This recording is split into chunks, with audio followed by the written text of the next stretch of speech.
Hey Mark, just saw your message. Yeah, the stream is gonna start very soon.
Nice one. Yeah, just getting the last things ready, and yeah, stream is gonna start soon.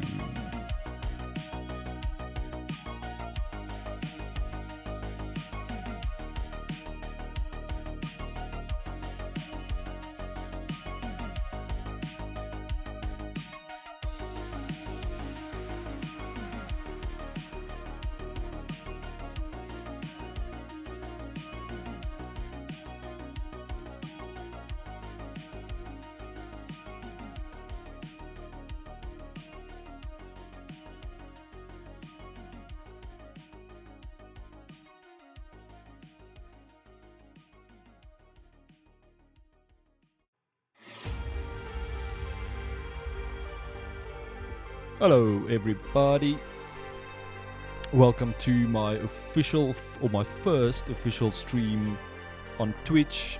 I actually tried it out a few days ago just to kind of see what the quality is like and all of those things, and everything is looking fine, I think. Let me know if you guys can hear me. I think everything is looking good. Audio levels are looking good, and yeah, let me know if the music is maybe a little bit too loud. So tonight we're just going to do a little bit of Blender 3D modeling, and I think what I'm gonna try and model, or what we're gonna try and model together, if anyone is following along, is this little MIDI controller. So I've got one of these. As you can see there at the back, this is the Akai MPK Mini, which is basically a little device like this. It's a little bit dirty, a little bit dusty, but that's how it is. And also what I'm going to do, I'm going to give away some coupons to my Udemy course. I'm going to set the volume of the music just a little down. Something like that. I think the music was a little bit too... Yeah, thanks Mark. Yeah, the music was a bit loud. So yeah, I'm a little bit new to streaming. I've actually been on YouTube for quite a few years, doing like tutorials and stuff, and I tried streaming there as well, but I don't know, something is kind of just pulling me towards Twitch. I think the kind of viewers I will get here will probably enjoy the content a little bit more. YouTube just feels a little bit random. It feels like you get like random viewers that don't really know what you're doing or don't really kind of appreciate. I don't know, it just feels, I don't know, I'm gonna see how it goes. As I say, this is my first Twitch stream, so yeah, I've set up my little stream deck here with all my scenes. So we're gonna jump into Blender and yeah, see how things go. If anything messes up or if I forget to change the scene, anything like that, please let me know in the chat. I've got the chat open right here, so we'll be able to see what's going on. And yeah, let me know in the chat if you would like to have a little coupon to my Udemy course. So I'm gonna start by deleting all of these things, and I've got a reference image here on the side. So as you guys can see, I just basically created a new little split screen here, and then I selected the image editor, and then I loaded this reference image that I downloaded from Google, and then obviously I've got my Akai here on the desk as well, so I can use this as a reference. And yeah, cool, thanks Mark.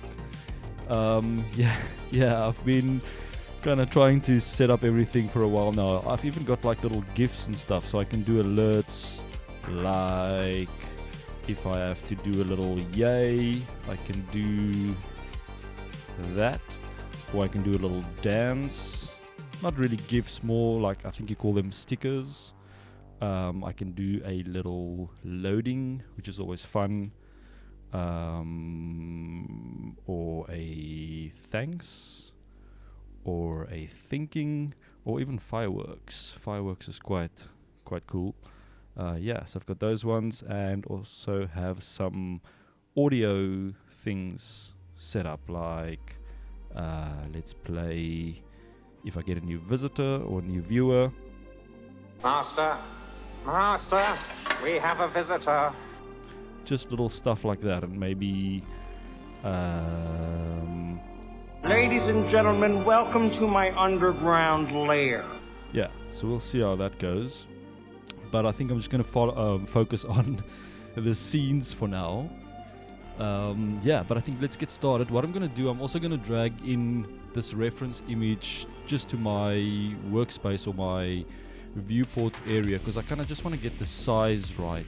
And then yeah, we take it from there and see what happens.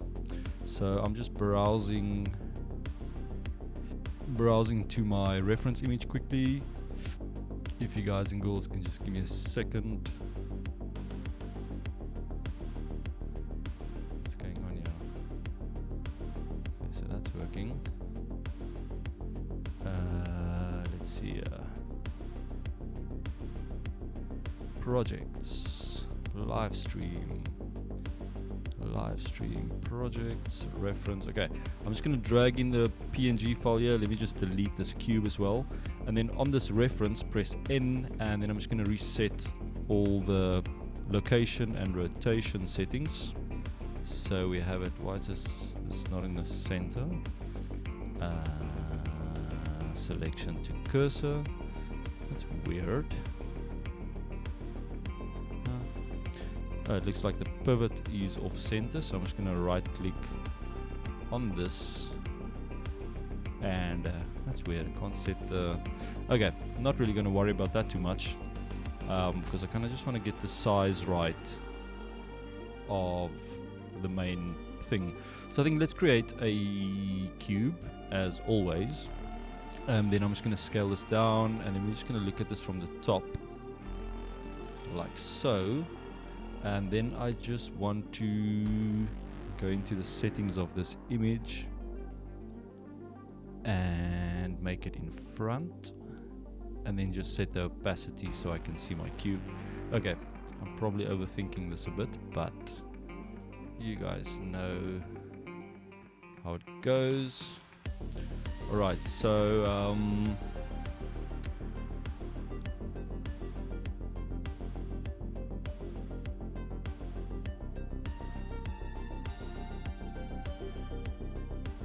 yeah, it's the same with me, Mark. I'm also like a little bit overcomplicating things sometimes, and I try and set it up as perfectly as I can.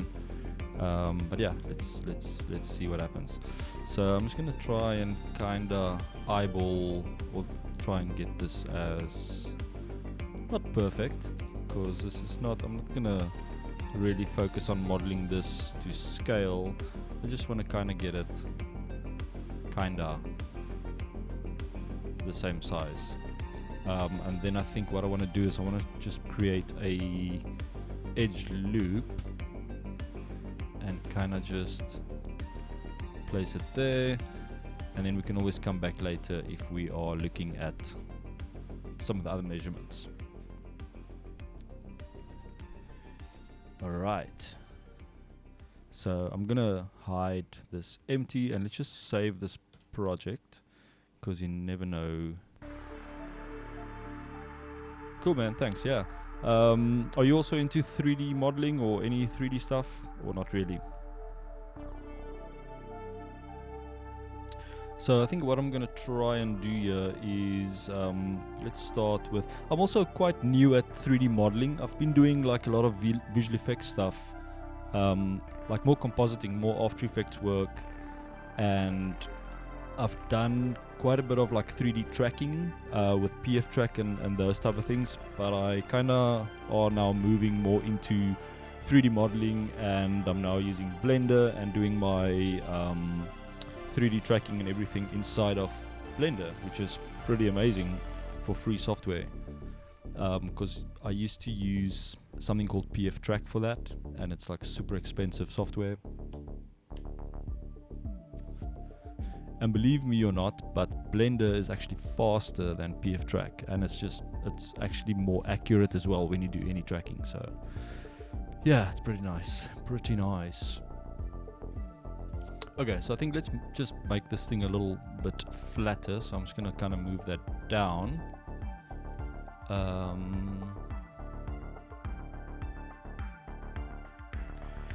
Yeah, man, you must just try it. Like, I can't draw or anything like that, but I think anyone can actually try and get into 3D, because I think it's easier than if you can't draw. Okay, so you're a gamer as well.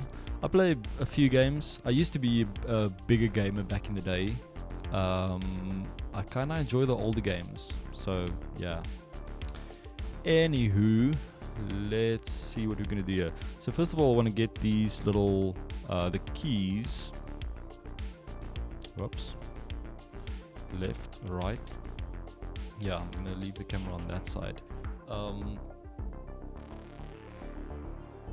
So I think we need to start with the keys.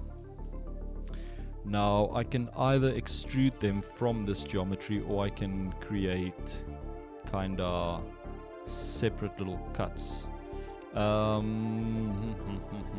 This is going to be interesting, because these keys are not all the same shape. So obviously if you look at this reference, you'll see that these keys are, you have this L shape, and then you have this one which is more symmetrical, and then you have this one with a left kinda L, or a invert L. Yeah, like retro games are really cool. I'm a big fan of like the old Nintendo stuff. Yeah, like the 80s and early 90s. Used to play a lot of games back then, but nowadays I don't really get time. I do play a little bit of Euros, Blizzard, Euros of the Storm, and yeah, but yeah, it's mostly time to find time to do these things. Okay, I need to try and get these keys going. We can maybe start at the top. The top is probably a little bit easier to do things. So maybe let's start at the top.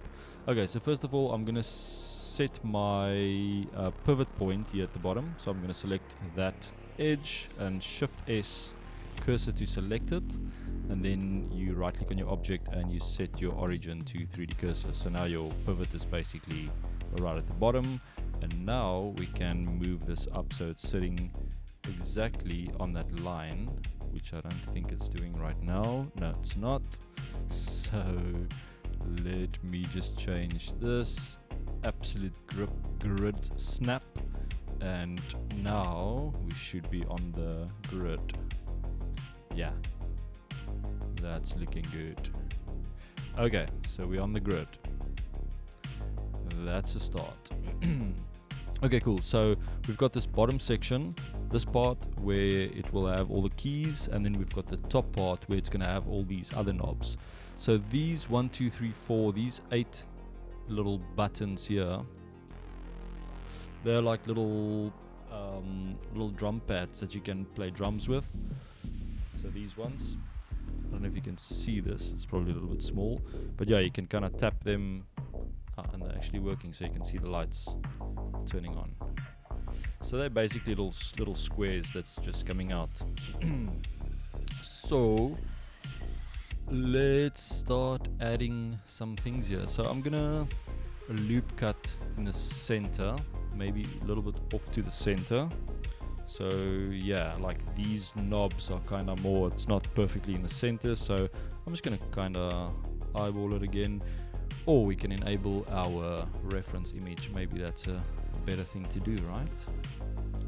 And then we can do GG and just slide this over and maybe place this somewhere here, and then let's just do manual loop cuts. I think that will probably be easier. So I'm gonna place one right here. And as I said before, this is not going to be super accurate, so I'm not doing like a technical drawing where I'm going to measure everything. This is just a little model that is going to be a model. So I'm not going to measure anything. GG, just slide that. And if you want to be more precise, you just hold in Shift on the keyboard, and then just shift that over. Shift that over to there. And yeah, let's put this one here, and I'm just creating these loop cuts, and we've got one for each one, so that's cool. So first I'm just going to focus on these 8 buttons.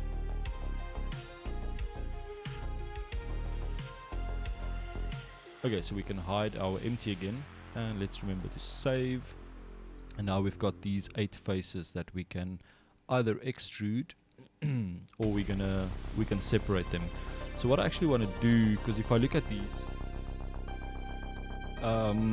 there's a little bit of a space between the button and the actual keyboard body. So what we can do is we can extrude these ones inwards, like slightly like that, and then we can duplicate these faces. So I'm gonna do Shift D to duplicate them and just kind of leave them in position, and then I can scale them like that, but I want to scale them individually. So I'm going to change this here at the top to individual origins, and then we can scale them like that. So I'm just going to scale them down slightly, so there's like a slight gap. If you look here, like a slight gap there.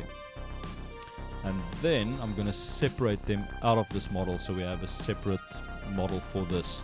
So I'm going to right click and go to separate selection, and now if I go into object mode, I have this as an object, and then I have these as a separate object. So it's always good to rename your object. So the first one, that's just going to be the keyboard body. And what are we going to call these ones? I don't know, it's like tap buttons.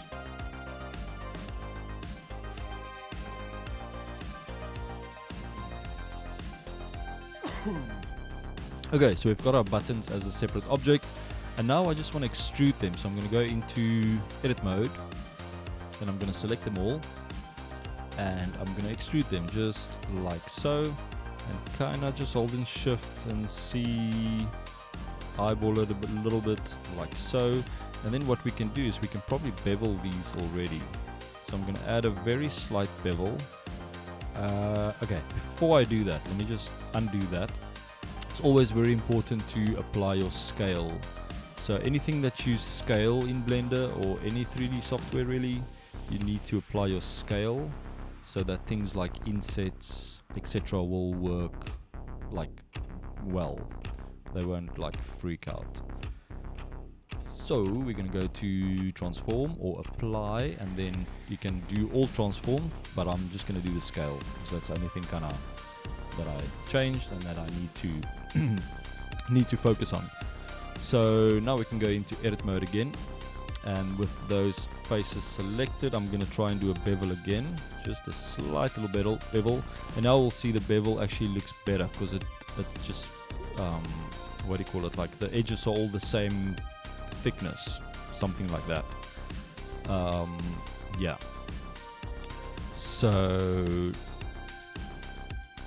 yeah, so just a slight little bevel. We can maybe even make it less. So the width you can do like just a little bevel, like so.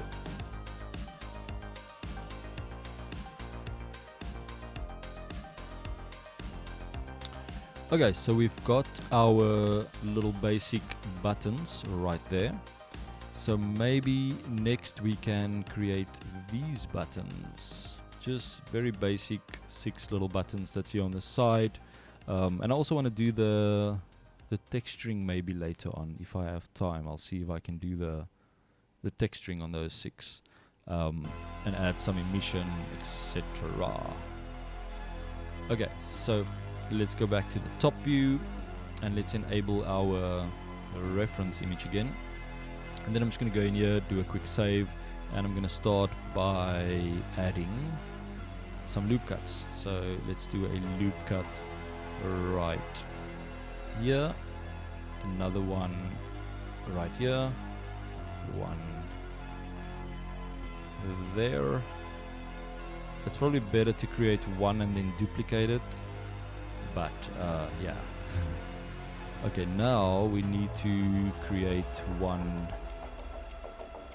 Yeah, because I can probably array them.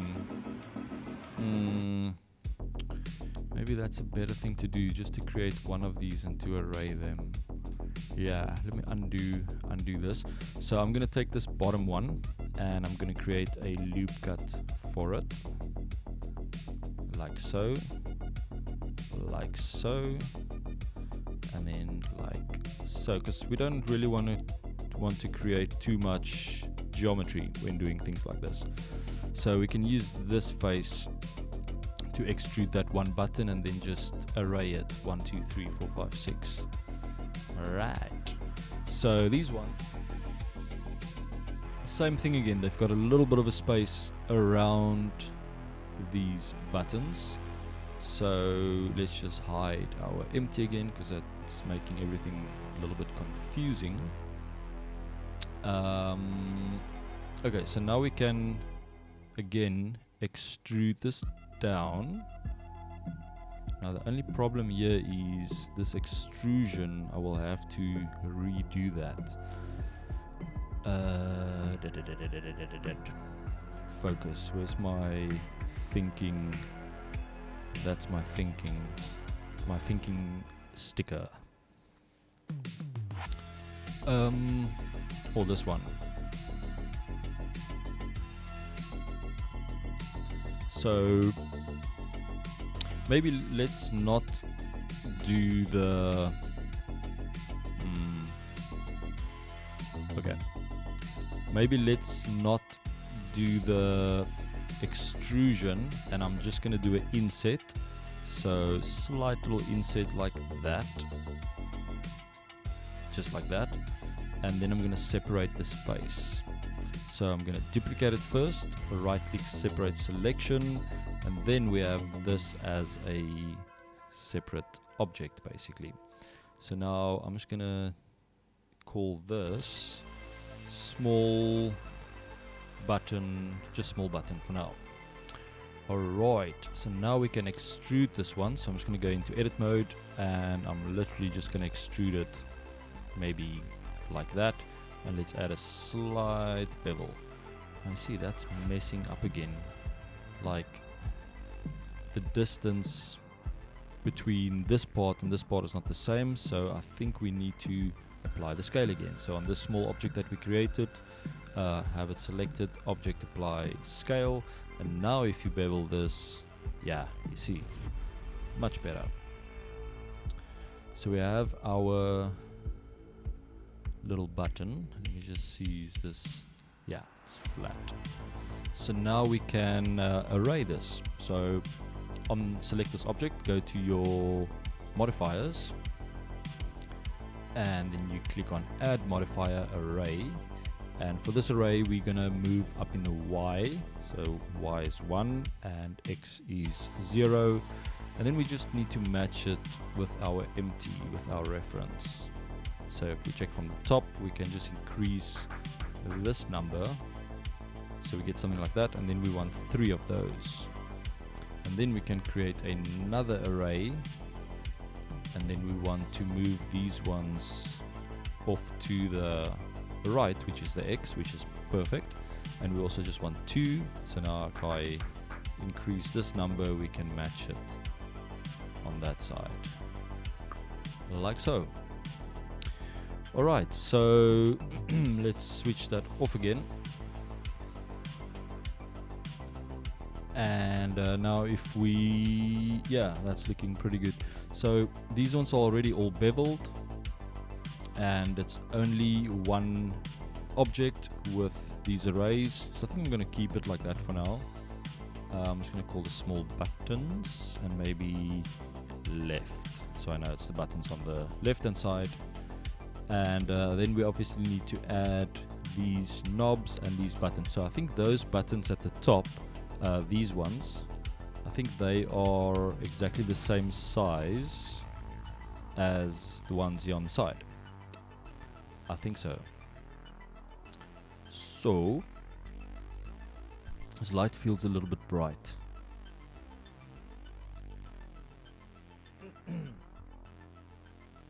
Sorry, I'm just adjusting my lights quickly. Excuse me. So let's just bring this down. Yeah, I think that's better.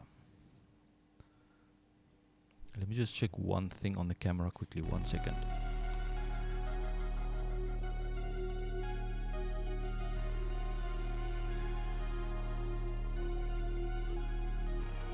Okay, I'm just dropping the ISO. I think the ISO was a little bit high. It's quite dark here in the studio where I work, so I'm on like ISO 5000 right now. I think it was set to 8000 or 6000 something. So yeah, I like to work in the dark, and I don't like bright lights, so that's the brightest it's gonna be.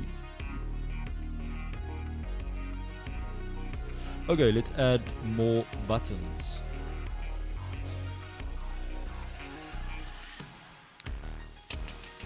Okay, so we are going, let me just set this, we're going back in and adding more buttons. So I think I'm going to duplicate this and then obviously just adjust the array. So let's first duplicate this, move it over to that side, and I'm just going to set the pivot to geometry or the origin. That's going to go in the center of that object because that's the only object there is really. And so I'm talking about these 4 buttons right here at the top, those ones.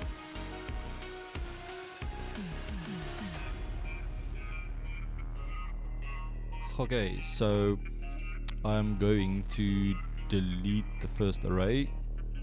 Let me undo that. I'm gonna delete that array. Yeah.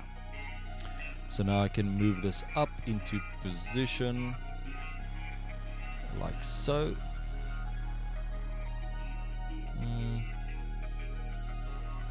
Yeah, like that. And then we can just expand this array, and I'm gonna try and match it with this button, and then we need 4 of these. So let's see if they are all matching, maybe right here. Yes. Okay, so we've got some more small buttons. So these ones are small buttons, right? Always good to name your objects, because it can get really messy really quickly. Okay, so next I think next we can maybe add this little toggle here at the top. So it's like a little joystick almost that you can use it to pitch bend, and you can also use it to do some other things.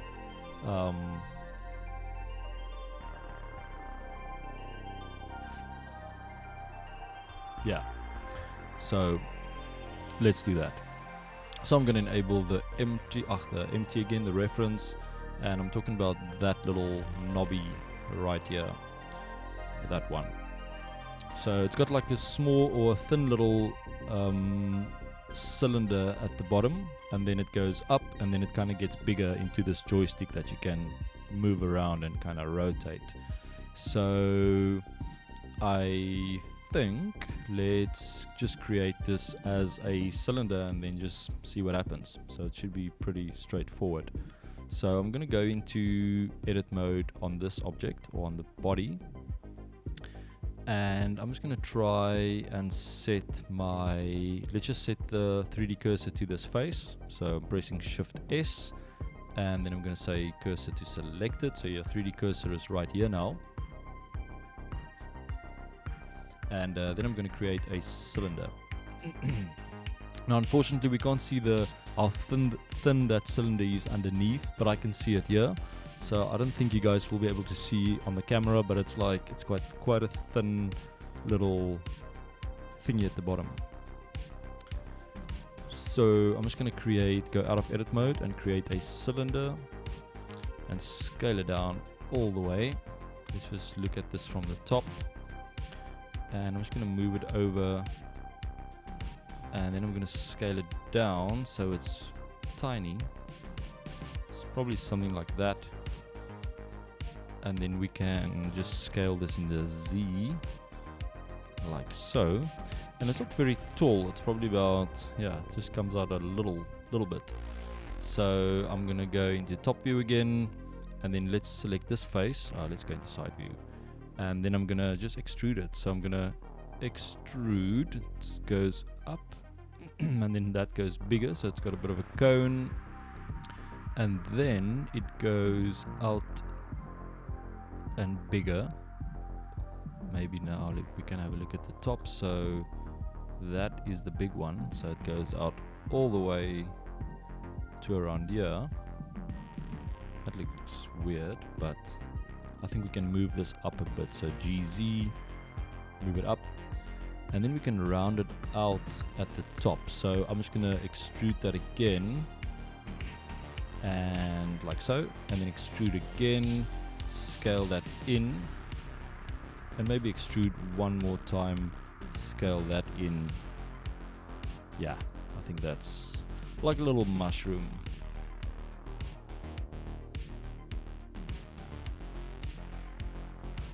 Okay, let's have a look. So we switch off our empty, and we've got our little knobby. Now, one thing that I forgot actually.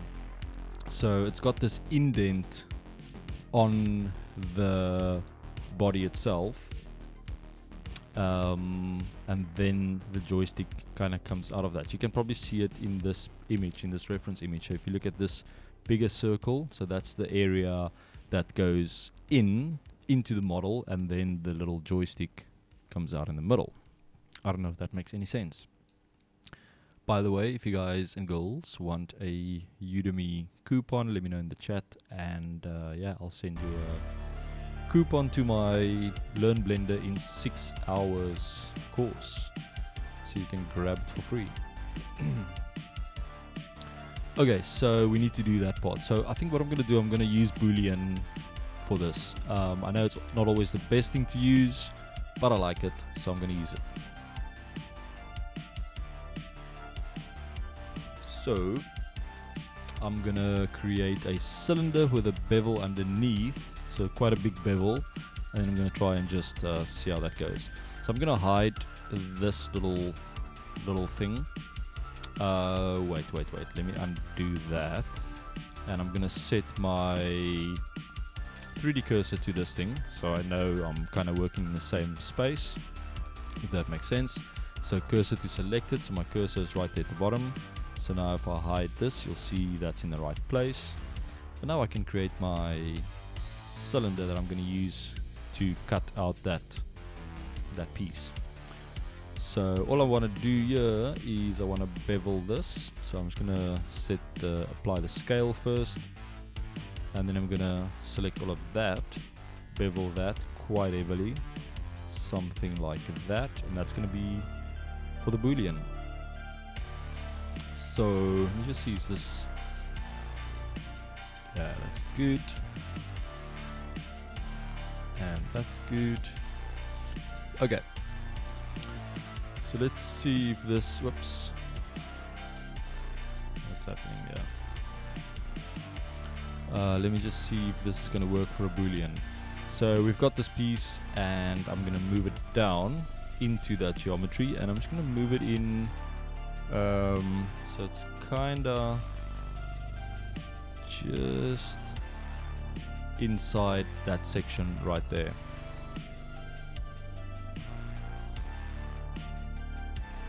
Cool, thanks for the follow. I haven't really set up my notifications yet, but what I can do is I can do a little thank you.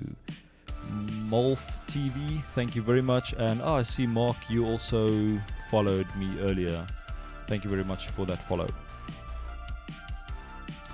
Cool, I still need to set up those notifications that pop up. I need to figure it all out. I'm coming from YouTube. I'm a YouTuber, new on the Twitch universe. Okay, so I'm going to select the body, keyboard body, and I'm going to add a modifier, a Boolean, and then I want a difference Boolean, and for the object I'm going to choose this little cylinder that we created. And now if we look at the wireframe, you'll see that we have something going on here. So we have some extra geometry there, and if I move this thing around, it will it's kind of interactive.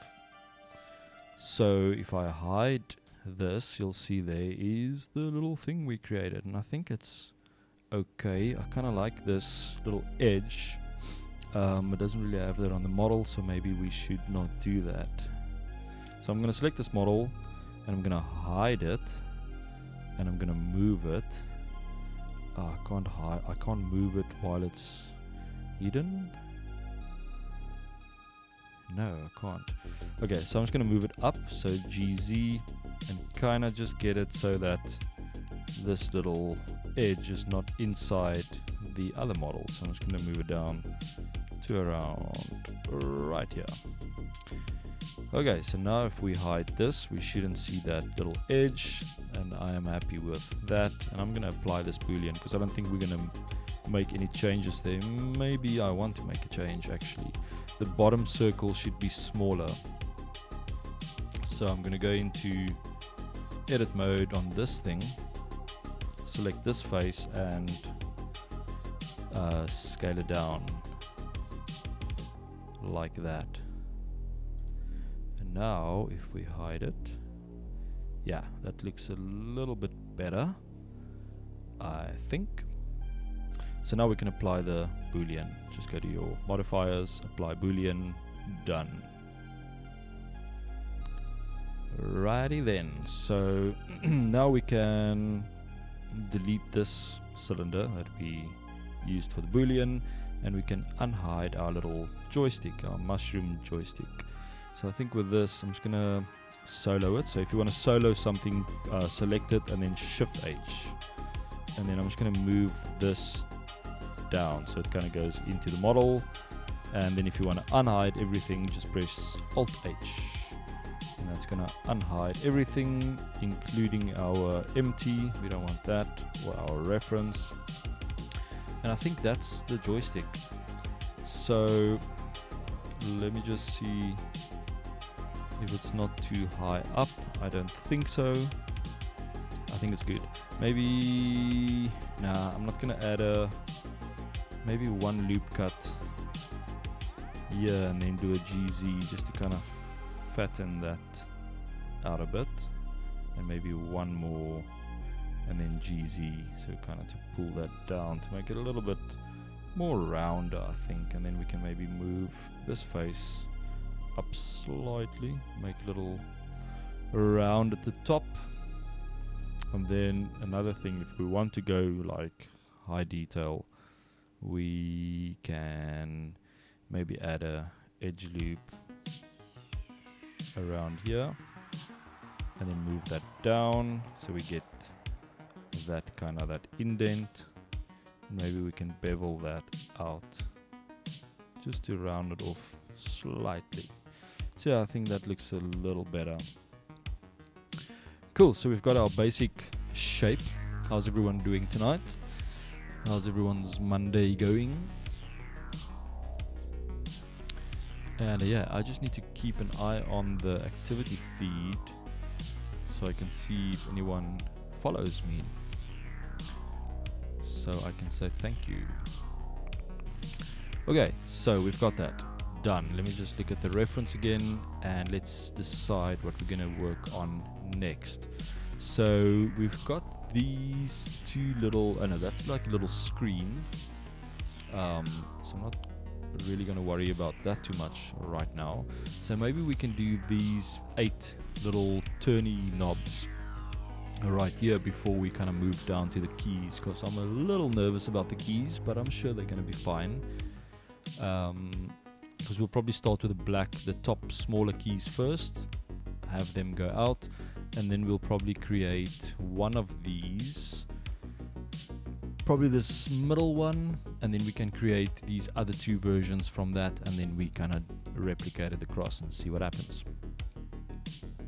Alright, again, let me know if you guys want a coupon. I'll share it in the chat to my Udemy course.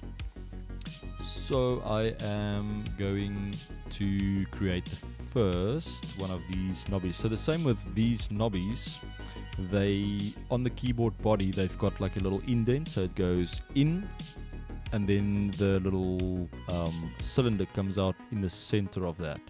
So we'll probably have to create the indents first, and then we can probably just extrude the knobs like that and then add some details around them.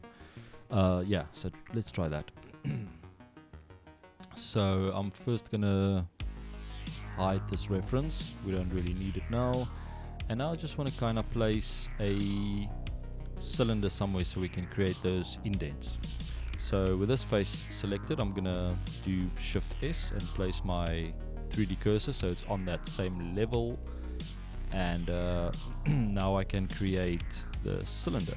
So I think let's just go out of edit mode first, then we create our cylinder, mesh cylinder, scale it down. Let's look at it from the top and let's unhide our empty so we can kind of get the right size. So you'll see the darker part, so I'm just going to hide the body for now. So if you look at these knobs, so the small edge right there, that's going in, and then that edge, I don't know if you guys can see this, but that edge right here, this is where the knob actually starts. So that's going in, down, and then out. So for this one I need to match the bigger outside, obviously. Let me just kind of get this as centered as I can, and then we're just going to scale it out like so. So now this doesn't have too much sides, but maybe that's fine as well. Maybe we do like a little low poly-ish model, so we're not going to worry about super high poly. We can always add like geometry later on and smooth it out with a smooth shade. Yeah. So I'm gonna do the little indents first. Maybe I must array this first and then do a boolean on top of that. That will be the best. So I'm gonna just bring that back quickly, and I'm gonna apply an array on this. Oh yeah, if you wanna zoom in on a specific model, you press full stop on your keyboard, and then it just zooms in onto that model. So I'm gonna add an array modifier, and then we're gonna go in the X first, and we want 4 of those. And now we just need to adjust this like so, and then we're gonna add another array. Yeah, and the second one will be not in the X-axis but in the Y-axis, and then we can just pull this down and see where we need to go. So maybe right there. Cool, so we have all of our arrays, and let's do a quick save, and now we can move them up, because we only want to indent the body like tiny bit, like a millimeter. I don't know, like, I don't know, that much. So let's hide our reference. Let me just rename this to reference. Was this cylinder? So we need to rename these things. So this one I'm going to call joystick, like so. And yeah, that's all good. This is the temporary cylinders. So I'm gonna select the keyboard body first, like so, and then under modifiers I'm going to add a boolean modifier difference, and for the object we're going to select this because it's one object. Let's have a look at our wireframe. You can see it's happening and then we can hide this just to make sure that we are on the right track. You can see we have those indents. So yeah, so now we can go ahead and we can apply the boolean. Bam. Cool, so now we have all of this, and it's actually looking pretty good. I must say, booleans in Blender are actually really nice. I remember the days when I used to use 3ds Max or even Maya. When using booleans, it's not always the best thing to do, and you don't always get the best results. So yeah, I'm actually quite impressed with the boolean modifier inside of Blender. Really cool. And yeah, it just makes things definitely a bit easier.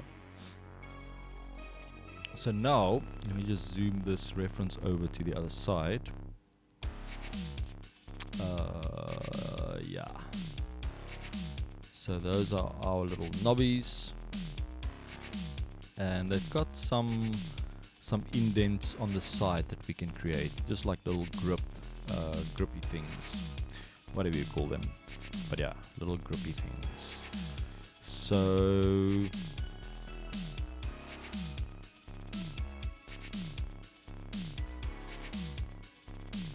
we can probably do them all together. I wonder if that's going to be a good idea to create them all at the same time, because I can obviously go and I can duplicate one of those faces and then scale them down and then create one and then duplicate that around or create an array, which is also an option. Yeah, maybe that's a better option. And I still have the distance. Let me just see here. So if I look at our array, we should be able to see, yeah, 1540 and minus, yeah. So I can basically duplicate this array once we have one of our buttons set. So maybe that is a good idea.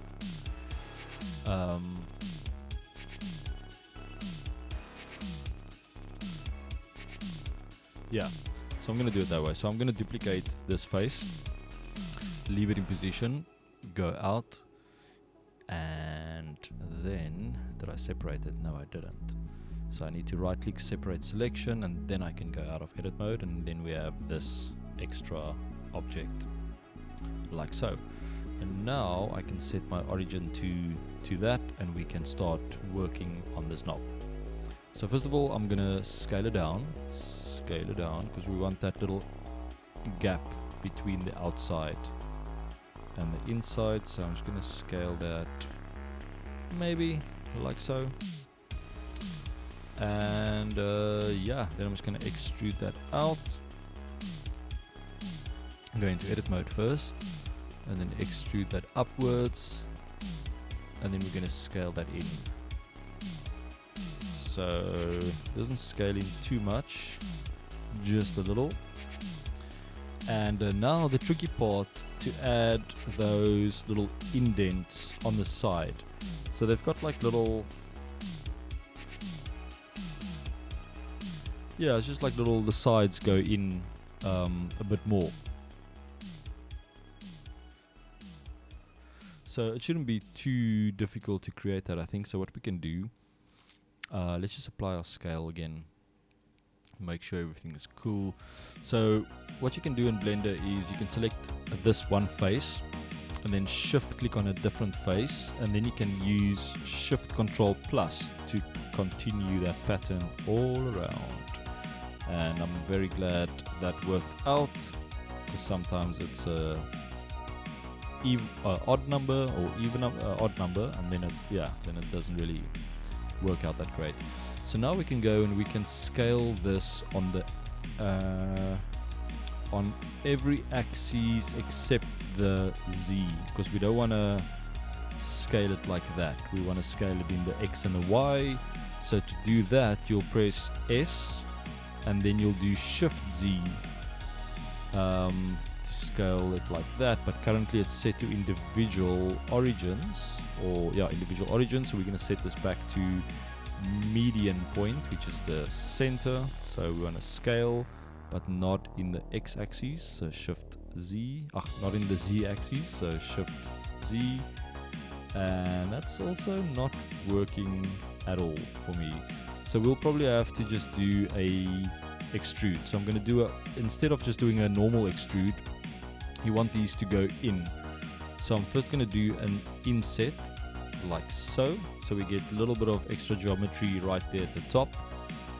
And then we can extrude them all inwards, but you can't just do a normal extrude because they're going to go in one direction. So you want to extrude along their normals. Yeah, that's what you want to do. So Alt E, that's the magic shortcut, and then you get this extrude faces along normals, and that's going to give you this. You can either go out or you can go inwards. So let's do that. I don't know, I'm just not sure if this is actually what I want, but I'm going to do a Control plus to increase the geometry, and then I'm going to do Alt S. Just going to try, see what happens here.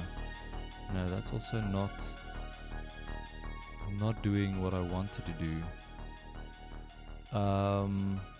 Just a normal scale again. No. So what do we have? I think that's not bad. It's kind of the idea. Yeah, I don't think that's bad at all. I just want to see if we select maybe like an edge. I can't do that. I just want to do a little test. If I select those two edges and I pull them in, kind of get that. Maybe if you select those ones, scale those ones in, you'll get something like, nah, I think it's fine like this. I'm gonna leave it just like that.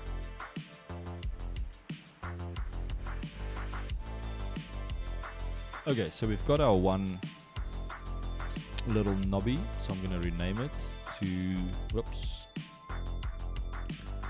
turn knob. Yeah, maybe. Why does this look a little big? Where is our reference? Look at this from the top. Oh well, it's kind of matching the size. We can probably bring in the top part. Nah, I think it's fine. I think it's good. So now we just need to array this, and we need to use the same number that we used on this cylinder.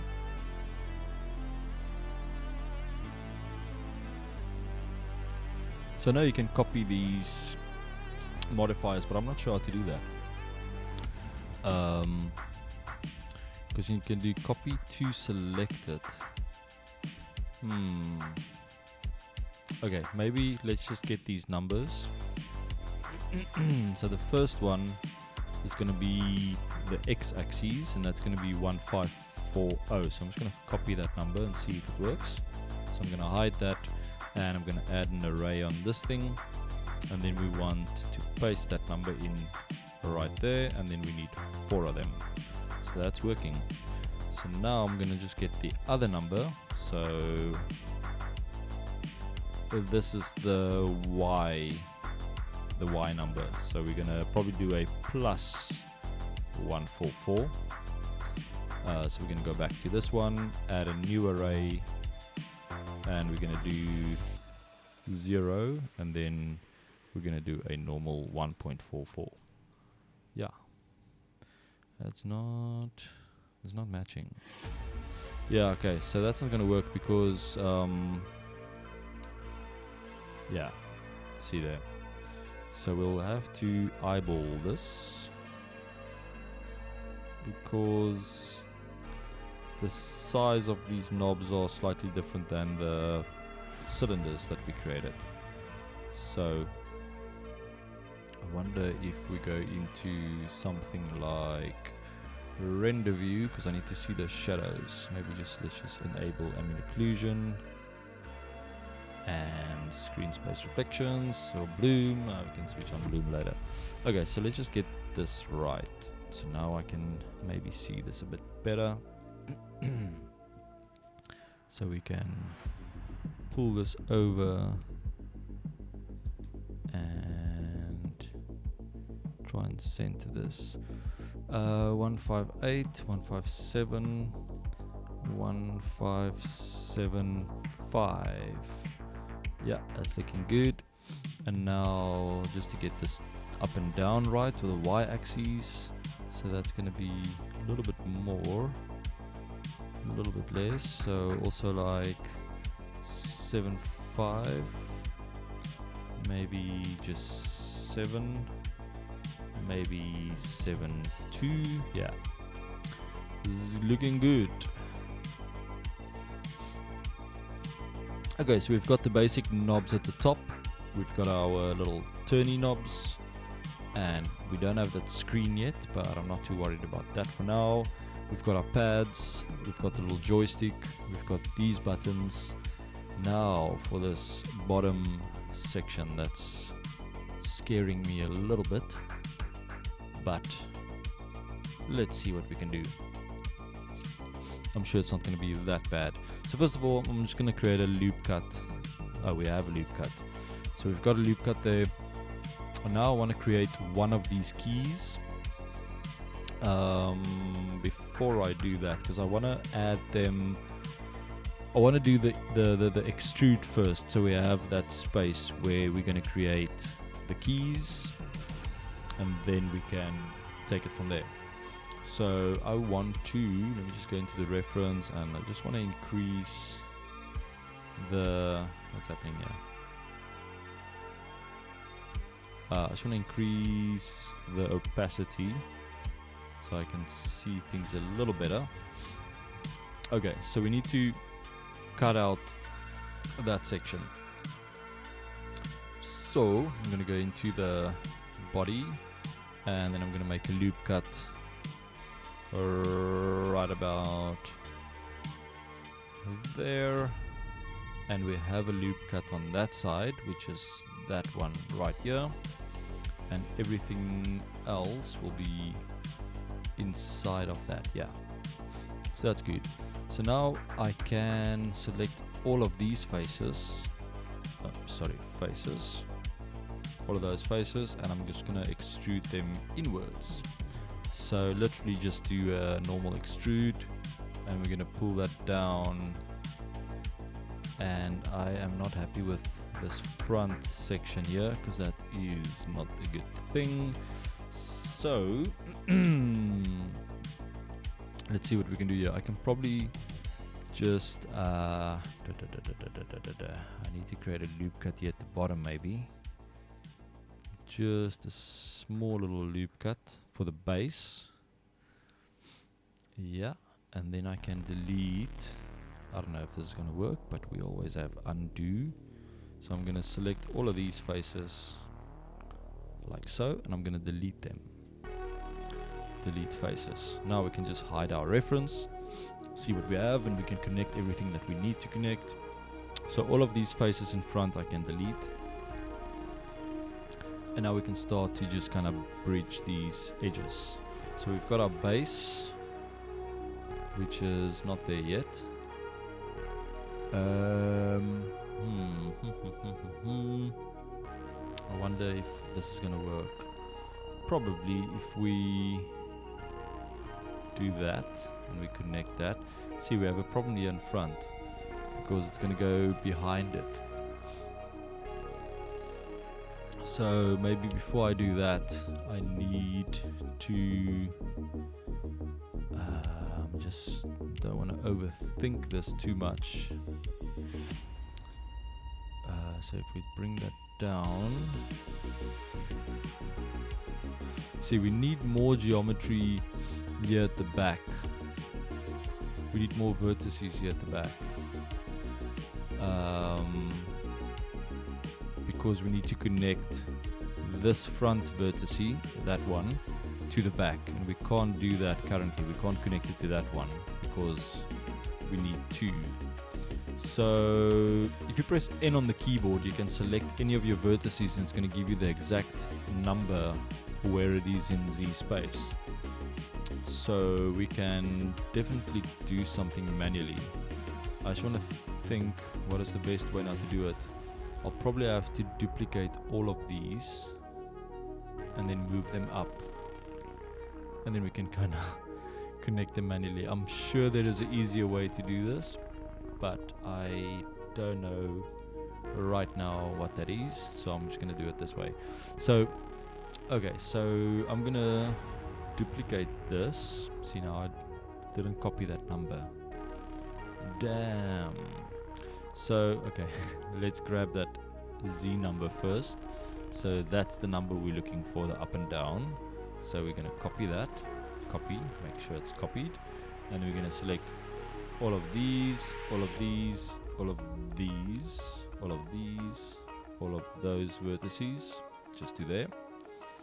And I'm not sure what's going to happen at the back, but yeah, let's see what happens.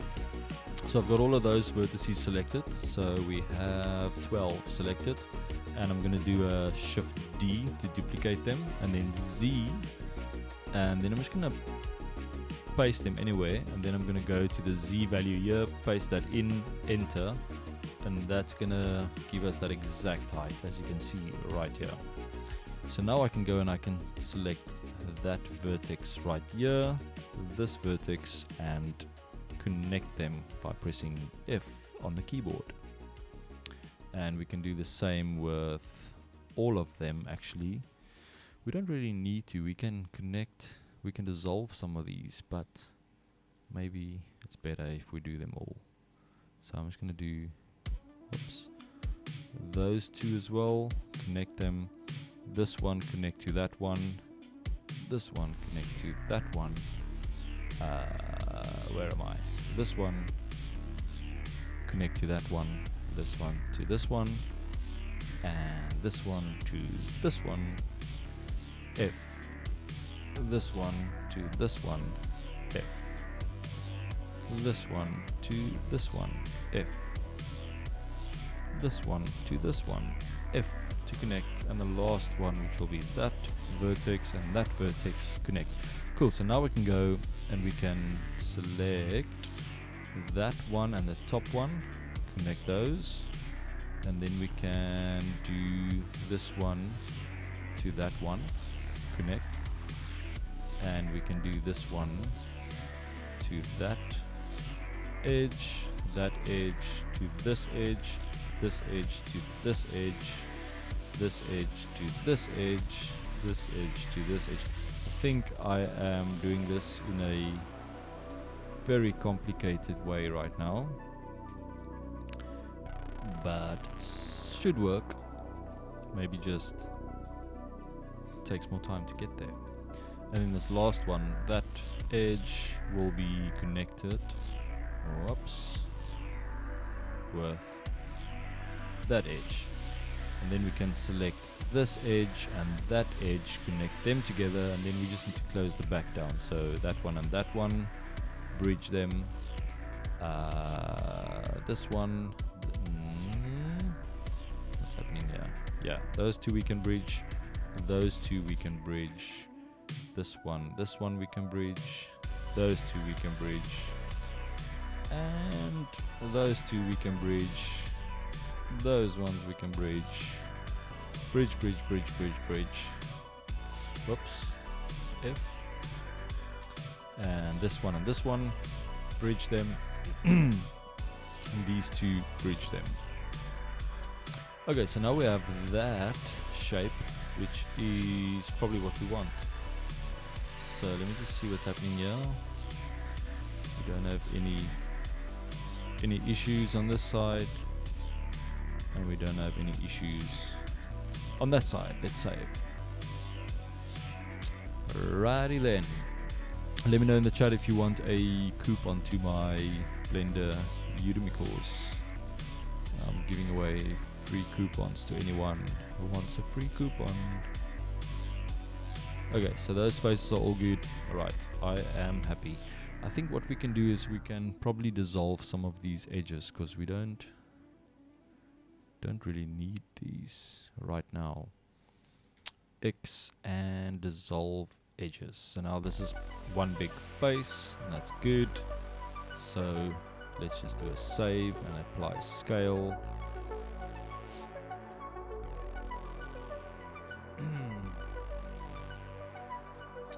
Alright, so I'm going to close the side menu. Now we need to create the first key, which will be the top keys, these ones. So I'm going to create one of them, and yeah, let's see what happens. So let's enable the reference again. And now on this face, I'm going to set my 3D cursor, so we're on that plane, and now we can go out of edit mode, and we can maybe just create a little cube. Scale it down all the way, and move it over to the side, look at it from the top, and now I just want to get the scale right. Whoops. So as you can see, these keys are beveled, yeah, so they kind of come up and then they slightly beveled on the sides, and then also on the front, so you can see they bevel the front quite heavily and the back not as much, just a tiny bevel there. So with this little cube selected, I'm going to go into edit mode,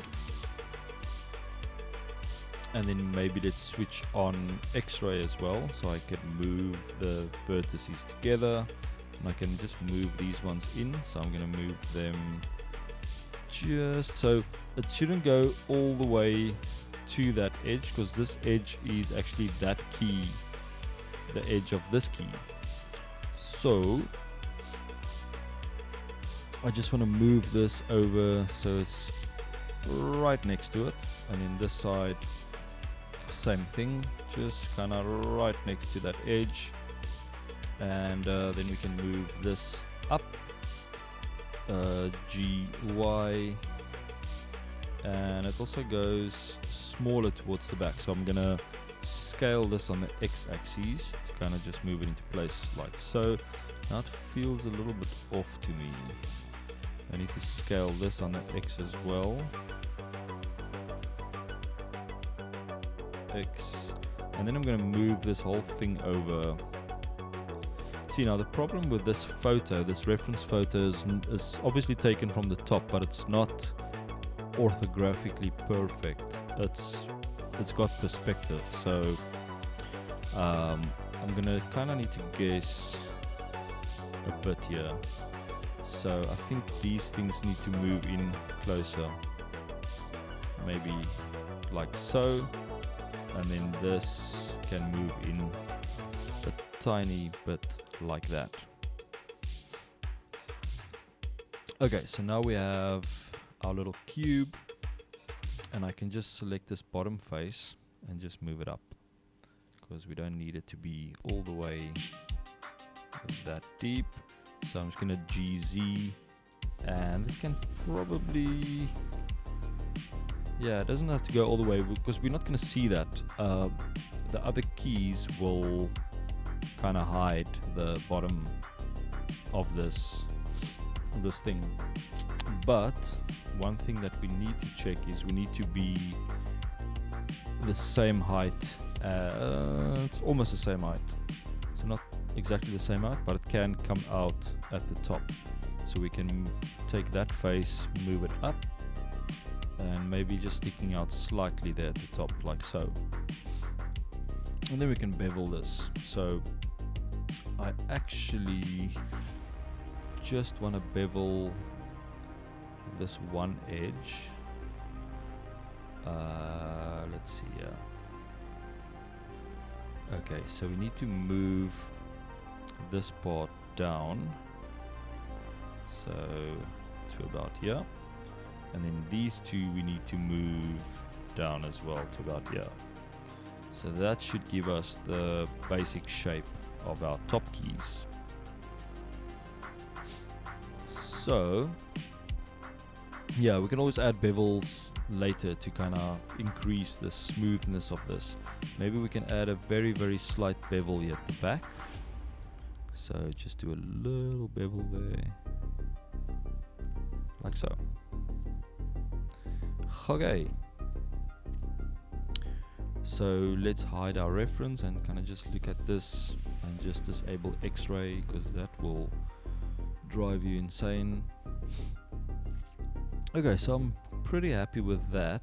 So what I'm going to do, I'm going to manually duplicate it, because I can't really use a array because they're not exactly spaced. So I can use an array for those three maybe, and maybe for these two, but yeah, maybe for the three. So let's do it for the three, and then I can copy paste that, and then yeah, let's do it like that.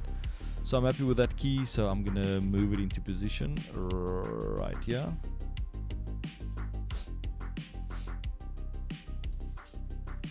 And then on this key, I'm gonna create an array,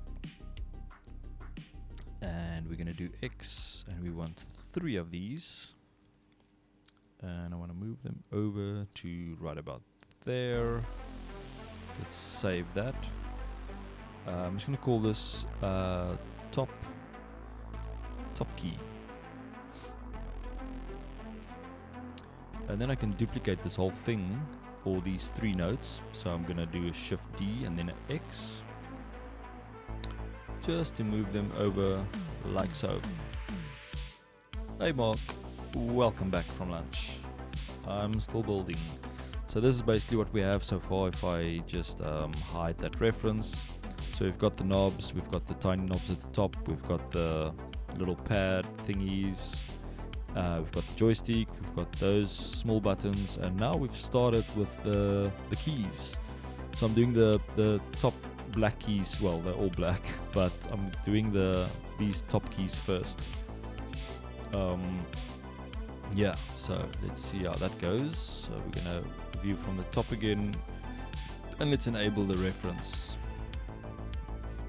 So now I'm gonna duplicate this again, move it over to the side, and then we're just gonna change our array to 2, and then we can duplicate that again towards this side,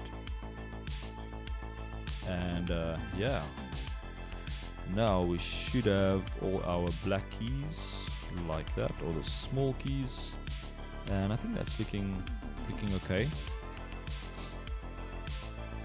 And yeah, we've got some new viewers in the house. Let me just play some alerts for you guys. So let's do that one, and also a little thanks to everyone joining the stream. Welcome.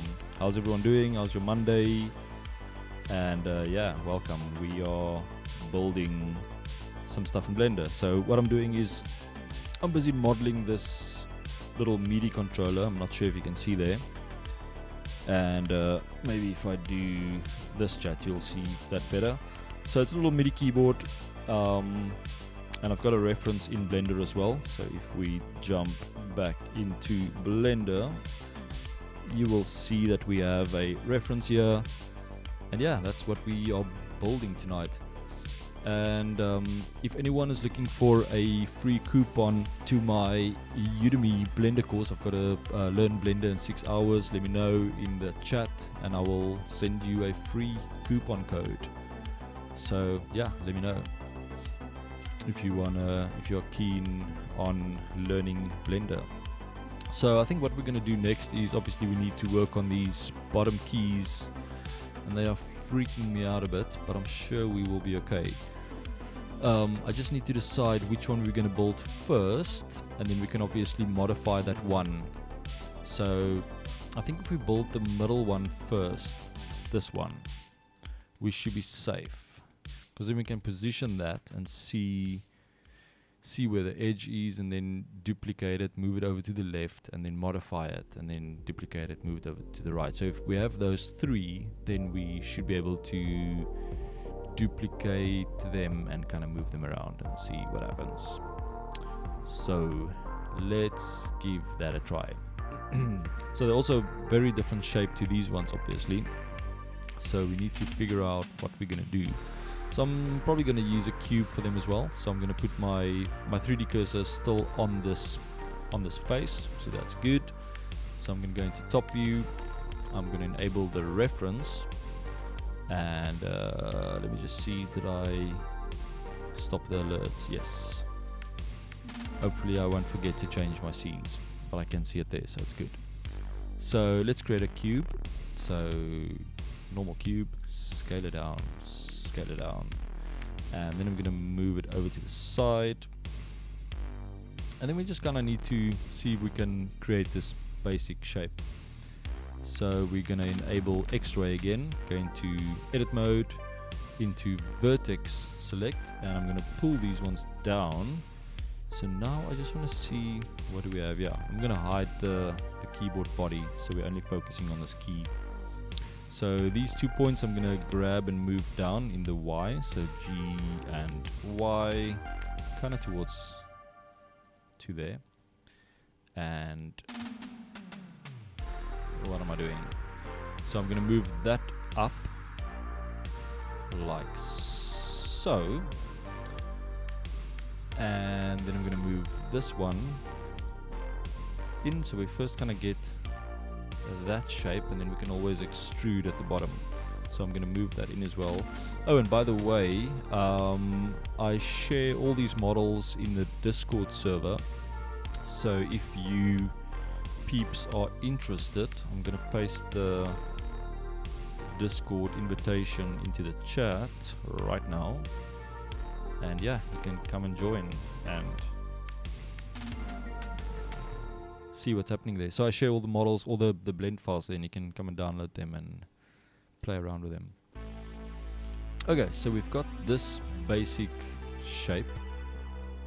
So I want to get this face the same height as one of these other, as that face, this face.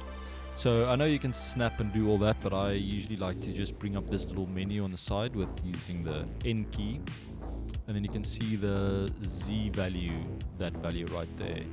That's the one I'm interested in. So I'm going to copy that Z value, copy, and then go out of edit mode, go into edit mode on this one, and then with this face selected, I'm going to paste it into the Z, and then we should have the same height if everything works out correctly. Let me just double check before we move on. So if I look at this from the side, it's not doing what I want. So I think the problem is, let me just see here. So this one, I'm just going to apply the scale. And let's go back into this one. Okay, so you see we've got the local and the global. So I was on local. So we need to get the global Z position of that face. So that's the number we are interested in. So now if we paste this on this face, Z global, that should do the trick. Yeah, so you can see they are perfectly aligned now, which is nice. And yeah, so we're good to go. Let's do a quick save. Let's hide that. Let's bring up X-ray again, and let's bring up our reference image, and then we check this from the top. Okay, so now we need to add a little loop cut right about here, and then we need to extrude this side face. So I'm going to take this face and just extrude it towards that side. So just do a normal extrude, and then look at this from the top. Go into vertex, select, and we have all the vertices selected. I think we're pretty good here. Yeah, so as I mentioned before, this is not a perfectly orthographic reference. It's got some perspective. If you look at the keys, slight perspective. So, and I'm also not doing it on scale. This is just kind of using reference. Okay, so now we need to match the height as well. So now at least we know how to do that. So I'm going to select this face, or this face right at the top. Press N to get that global Z value again. So copy that. And then we're going to go into these, select these two faces. I wonder if I can do two at the same time. Yes, I can. Oh crap. So I need to just move this edge down as well. So you can do it with edges, faces, vertices. This is pretty handy. So now if we look at this from the side, you'll see it's matching the height perfectly. So that's pretty cool. Okay, so let's hide that, and let's look at this from the top again. I'm just gonna see what we have from the front. I have no idea why I matched the top to that top, because it shouldn't be there. Brain. So we need to move these down. Yeah. And I'm not sure how high this should be, but, and now I also see a little problem with this edge right here should definitely be lower, so that needs to be kinda around here, and then this needs to be a little bigger, so I'm gonna move that up so it's kinda just matching that bevel. Maybe that bevel just goes in slightly deeper as well. So I think that's looking alright. So now I just need to fix all these other ones as well. So we're going to use our little trick, and let's just switch off the reference so things are easier to look at. And yeah, so that's what we have so far. So I'm gonna go in here and just get the Z value for that edge. Global Z value, let's copy that. And now we can just fix these other ones. So we should be able just to do it with this one edge. Let's paste it in there. There we go. And then the same with this one. Like so. And the same with this one. Like so. Okay. Now we need to create this center node. So save, remove that, enable X-ray, enable reference, hide keyboard body. So we've got our key, and I'm going to use this one key to duplicate and just kind of change the shape. I think that's definitely going to be the best thing to do here. So I'm going to Shift D and then just move that over, so we are kind of have something like this. Must be, yeah, see, I need to kind of eyeball this now because I can't work on these edges exactly, because yeah, because this reference image is like, it's got a bit of perspective to it, so it messes things up a little bit. So I'm just gonna kind of place it as good as I think. So now we can take these two and just push them in a bit, like so. And then obviously same on the other side. So let's go. Okay, here we need to do some extrusions again. So I'm going to take that face, look at this from the top, and then just extrude that. So we get something like that. Alright, let me just double check if everything is looking good. Yeah, it's not looking too bad. Hey, welcome to some new viewers. How's the Monday treating you guys? Welcome to the stream and thanks for watching. So yeah, we are making a little Akai MIDI controller, this little reference here on the side. And yeah, so far we have the keyboard body and we are busy with the keys here at the bottom. So welcome and thanks for watching, and I hope you guys enjoy your stay. So I'm just going to hide the keyboard body again, look at this from the top. And yeah, if you guys want a free coupon to my Udemy course, let me know. I've got a 6-hour Learn Blender course on Udemy and I'm giving away free coupons. Just let me know in the chat and I'll share it. I don't know if I should share it like publicly or if I can kind of inbox someone. I don't know. I'm very new to Twitch. Coming from the YouTubes. Okay, so I can do a whisper. But yeah, let me know. And Curtis, hello. Okay, cool. I'm gonna try and send you that link quickly. Let's see if this works. So I'm gonna copy this link. You just need to tell me if you get it.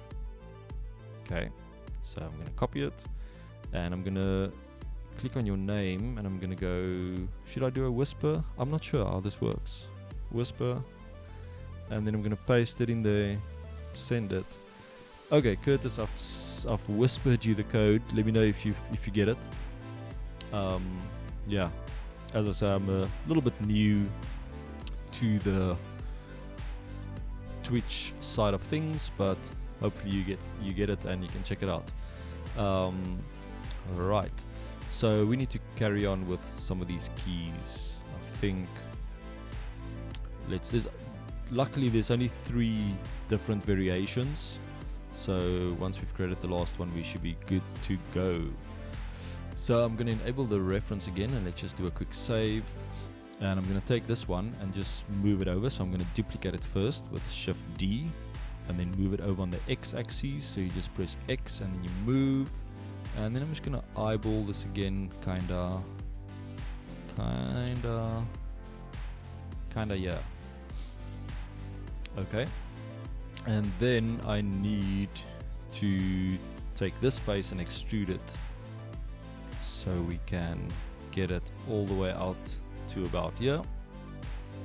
And cool, so you got it. Awesome.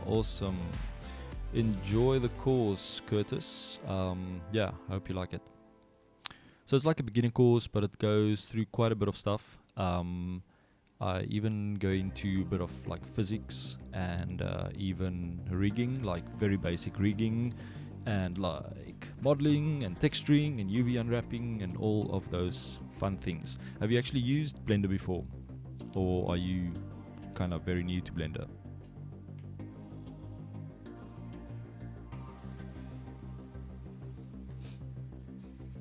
Okay, so we just need to fix this side. So this side just goes straight down, as you can see here. So I can literally just delete all of these faces. So let me just switch off this X-ray mode. That's quite confusing to my brain. So if we delete these faces, then we can just bridge those two edges. So you just select those 2 edges and then press F for face, and it creates a face. So now let's just have a look from the top quickly. So I think we are good to go. Cool, so you've used Blender before. Yeah, Blender is such a fun program to play around with. Especially the new version. Like, I come from 3ds Max, Modo, Maya, Cinema 4D, and I always try to kind of get into Blender, but I just didn't like the interface. And then when they updated the interface, I think about 2 years ago, I didn't even know about the interface change until beginning of 2020. And then when the whole pandemic started, I decided, okay, I need to look at this, and I really just love this new interface. And yeah, now I'm doing everything in Blender. Like, I don't use PF Track anymore to do my camera tracking and object tracking. I don't use Maya anymore. I don't use 3ds Max or Modo, Cinema 4D. I just do everything in Blender, and it's just so much fun.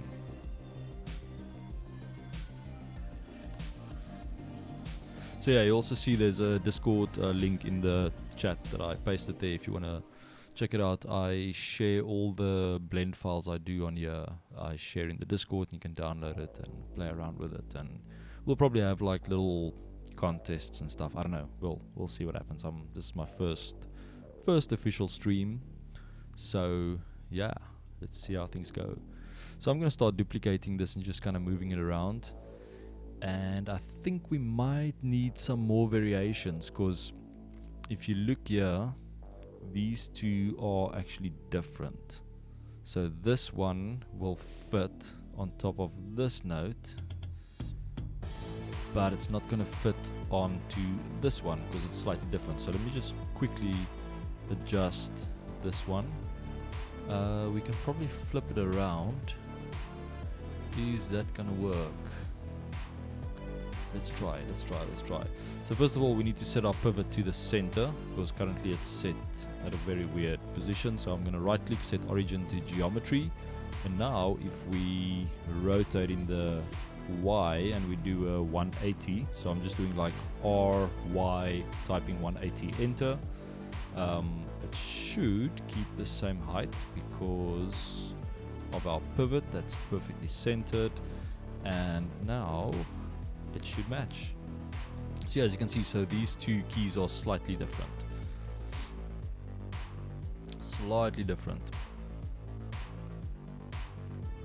So yeah, if anyone else wants a coupon to my Udemy course, just let me know in the chat and I will send you one free of charge. 6-hour kind of, I call it the masterclass, but it's kind of like a beginner's masterclass. It will teach you everything you need to know to start and do cool stuff.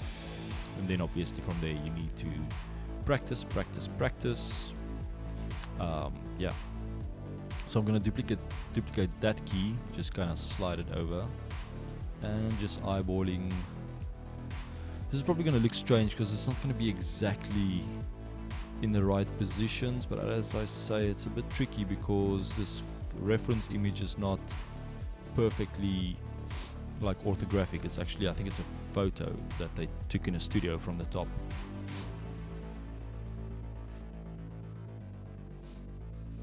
Okay, so we've got our keys and now we just need to duplicate. So I'm going to duplicate this one, move it over to the side like so.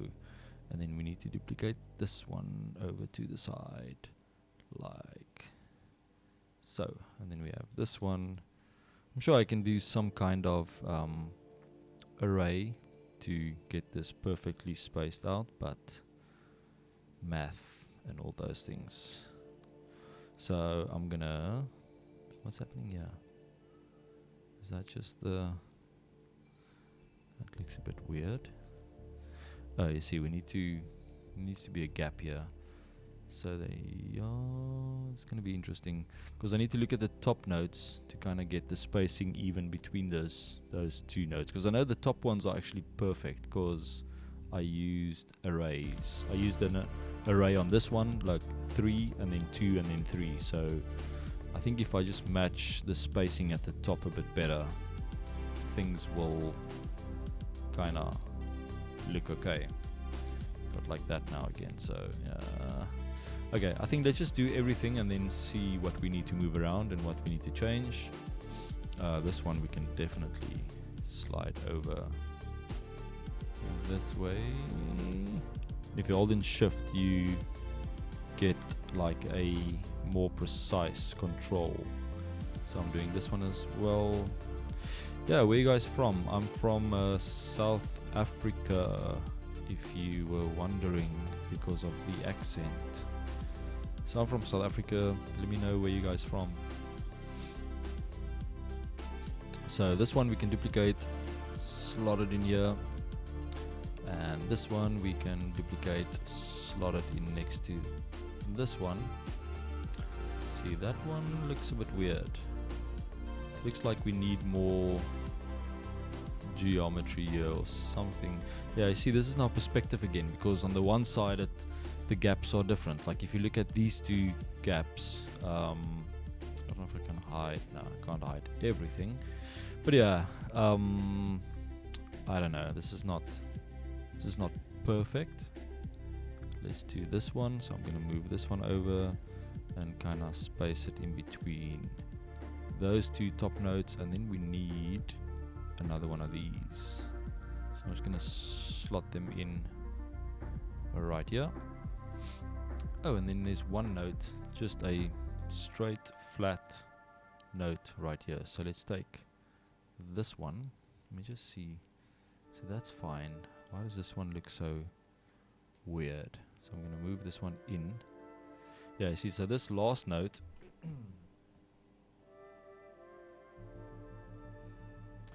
is slightly different than the others for some strange reason. But this one as well, like, it's really tricky to line these things up for some reason. But anyway, it's the reference image is a bit wonky. Cool, so you're from Utah, United States. Nice. I watched a very disturbing documentary the other day about something that happened in Utah. One of those caves the people went into, it's called the Nutty Putty Caves. I don't know, it's horrible, but yeah, that reminds me of Utah.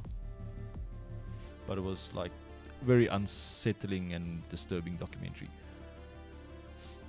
If you're claustrophobic, don't watch it.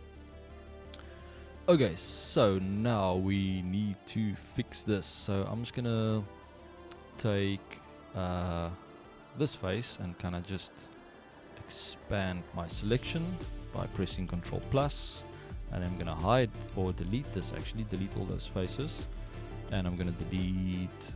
No, let me just link or bridge those two faces, those two edges, and then you can just select these two edges and look at it from the top, and then I'm just going to move it out. So GX, move it out to around here, and I think we have all the notes that we need.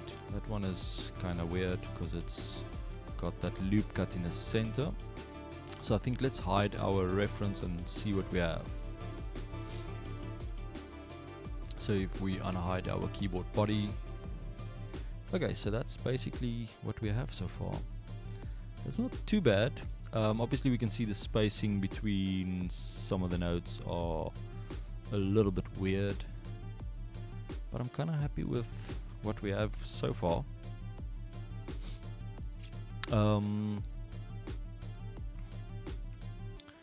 Yeah, so I think, let me just look at this from the top again. Let's enable our reference.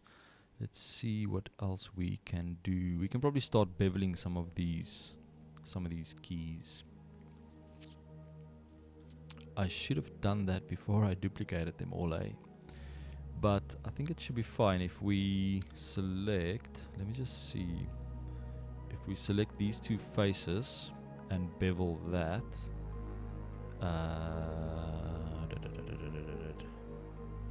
yeah, that will probably work. That'll probably work, but I think we need to, let me just see what loop cuts we have here. So loop cuts, yeah, we have kind of interesting loop cuts all around. So I think if we select all of them, this might break everything. So I'm going to save it, and I'm going to try and add a bevel modifier to all of those keys. And then we can just increase the amount and see if it does anything. No, it doesn't. I'm going to change this to percentage. And why is that not working? Do you think the first one is working? Or the last one? Yeah, the last one is freaking out completely. So probably bevel them slightly, but I'm not sure if I need to do it right now, because we still want to do some stuff. Okay, I'm not going to bevel them right now. I'm going to delete that modifier for now. And yeah, let's see what else we can create. So maybe the bottom section. Let's see what's happening here at the bottom. So if we look at this from the side, so you can see the side of this thing, it actually goes straight and then it goes kind of down towards the front. So this front edge we can just pull down slightly. So that's on the body.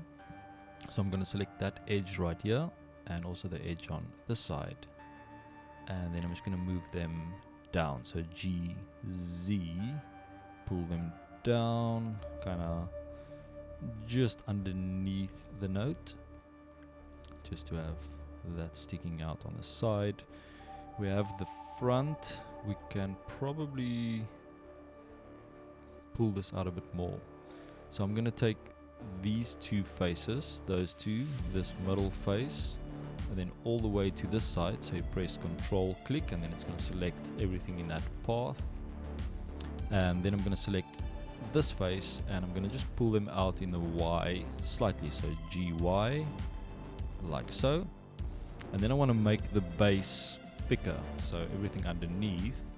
So if we look at this from the bottom and we select all of these faces, I just need to make double sure that I am selecting the right stuff here, yeah.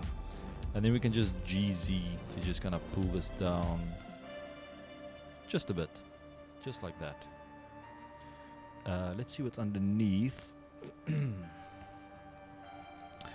So underneath, not much, a little bit of an indent, and then it's got the little feet, 4 little feet on the corners. So I think let's do that as well.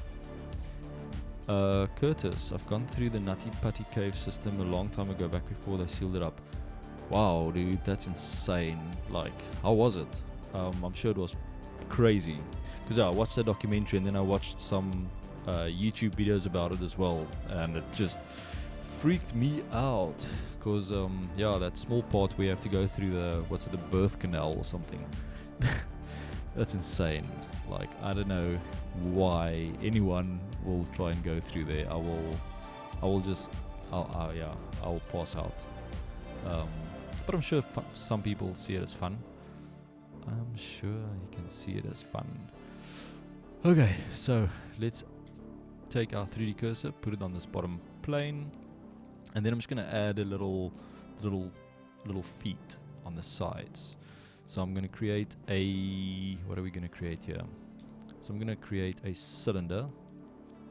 Scale this down all the way to something probably that size. And then what I'm going to do, I'm going to pull this out, so just like so. And then I'm going to enable face snapping. So you're at the top, snapping face.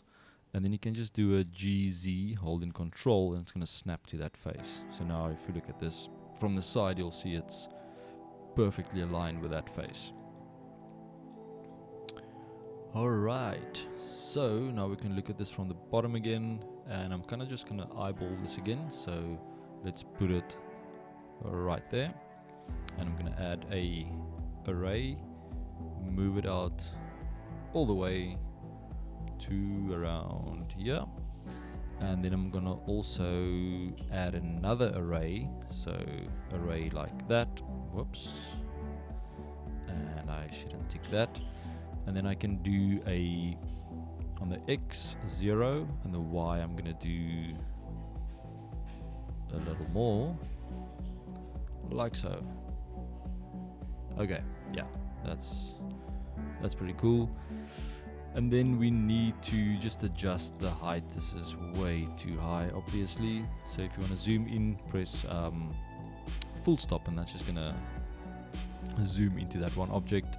GZ, taking it up to create those little feet, and then we need to scale this in. So I'm just gonna scale this in slightly, and because we have an array, it's gonna change the other ones automatically, so that's all good. And let's just rename this, call this feet. What's going on here? So why is this in a different collection? Okay, so it's in the same collection, that's all good. And we can probably take all these keys, once we are happy with the position, we can kind of group them, but I'm not happy with the position right yet. So I'm just going to quickly look at these from the top again and see what stands out. So this one, we can't move that one, because if we move this one over, we're going to mess up these three. So I can move... What about these two? Yeah, this is also... Okay, I'm gonna just be happy with the spacing between these keys.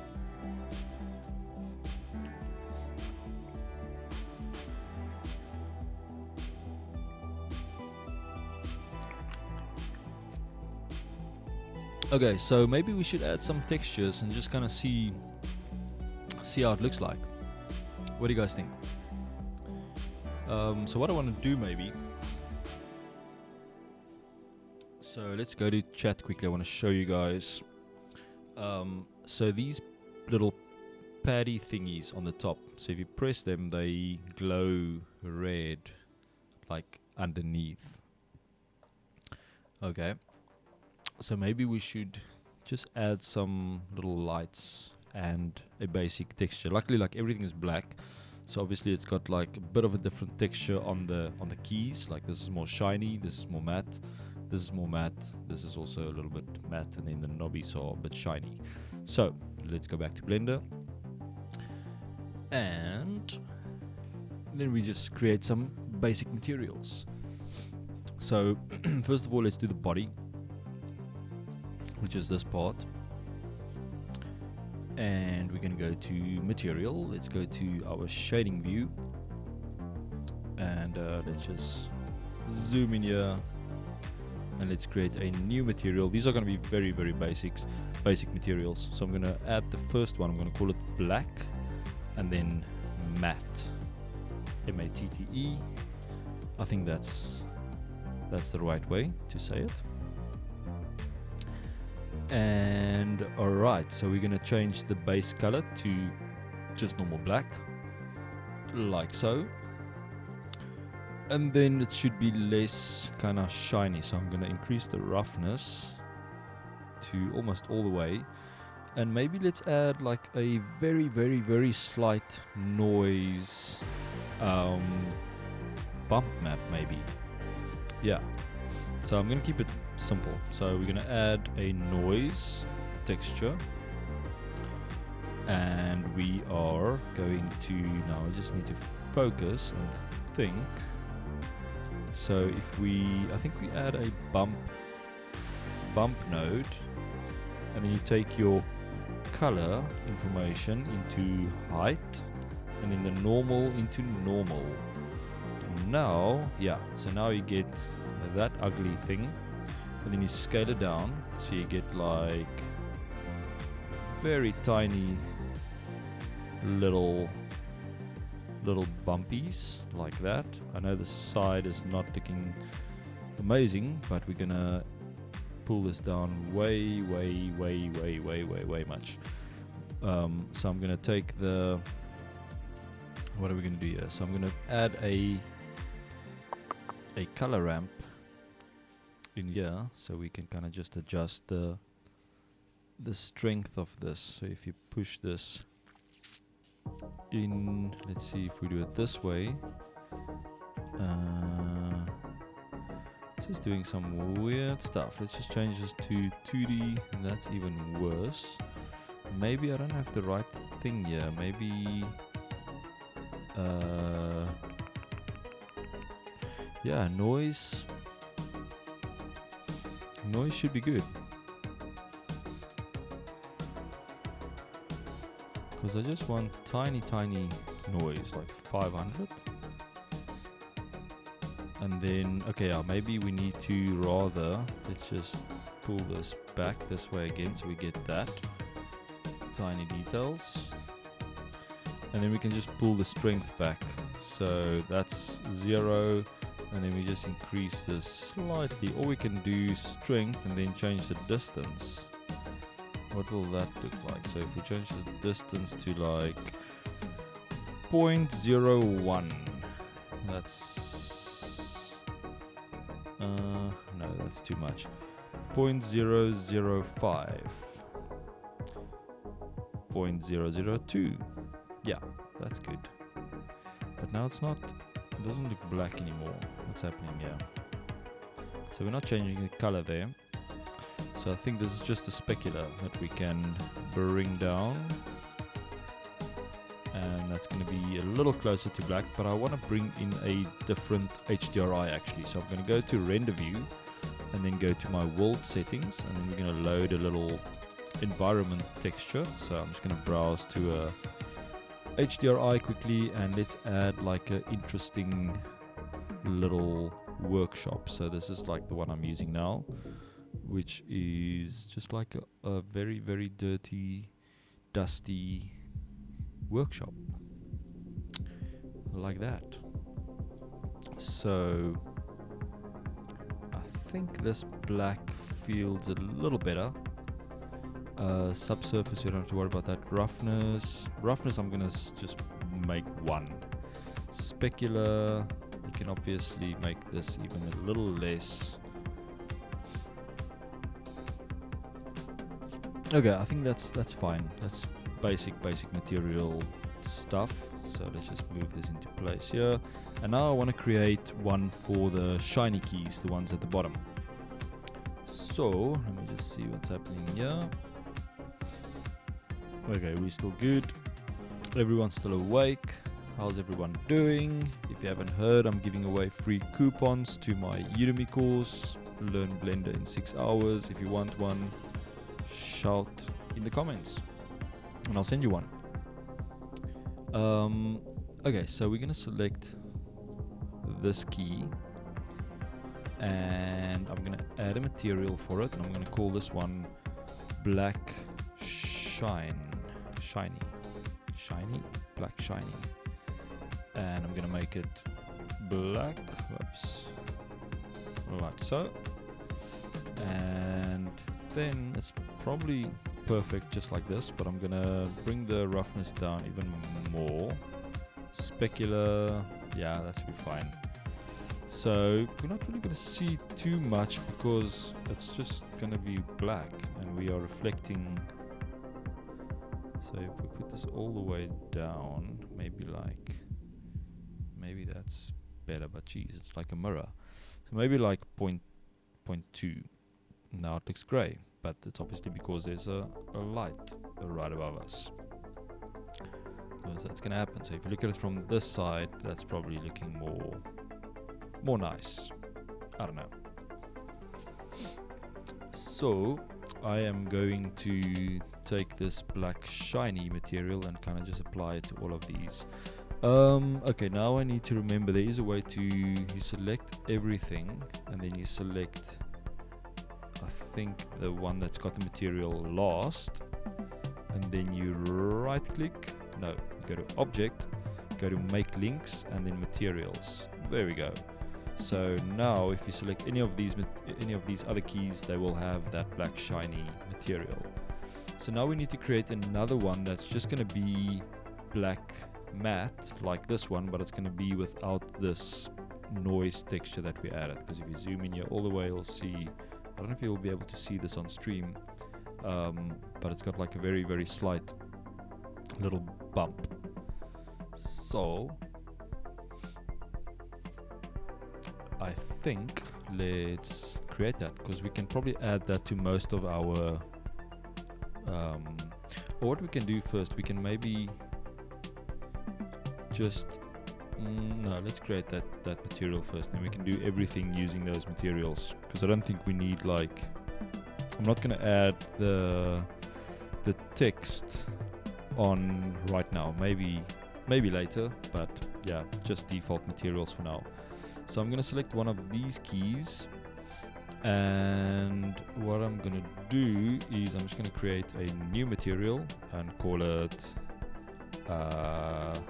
black matte again, and no noise, just normal black matte.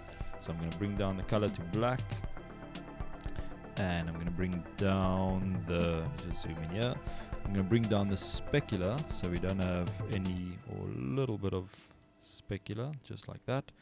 And then I'm going to bring up the roughness to around 0.9, and that should be our matte keys. And you can kind of see that it's looking pretty nice.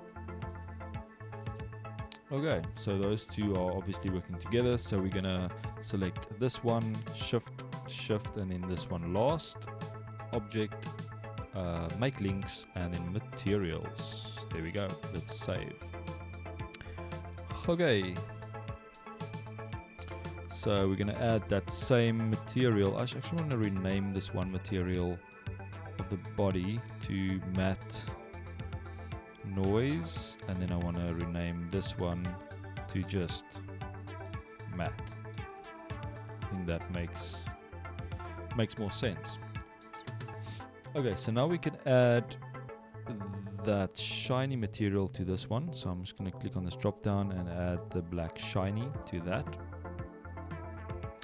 To these ones I'm going to add the black matte, and then these ones I'm going to add black matte as well, but I'm going to do something slightly different. So black matte like that, and then I'm going to go into edit mode, and I'm going to select this top face, and I want to add the shininess on top. But maybe let's just do a little inset here quickly. So let me just save. So with this face selected here at the top, just press I, and then it's going to give you a little inset, and then we can just extrude that in maybe. Just add a bit of detail. And that's automatically going to add it to all the others because we've got an array. And then I want to select this face, maybe also the inside, so press Ctrl plus to grow that selection, and maybe the top ring as well, just like that. And now I'm gonna go to my materials, and I'm gonna add a new material slot, and for this I want to add the shiny, the black shiny, and then you just click assign. So now the top part is a little shiny like that, and the side is nice and matte. Cool. So now I want to do these ones. So same thing again, I'm going to select this one object. I don't know why I went into edit mode there, but anyways, so I'm going to just with that one selected, they're also in an array, and then I'm just going to apply the shiny keys to those, or the shiny material. Okay, now this one, I think let's add matte. So this is black matte, like so. And now I just quickly want to add some emission materials to these little top ones, because as you can see, when you press them, I don't know if you'll be able to see there, it's probably out of focus, but if you press them, they kind of glow red. So let's do that.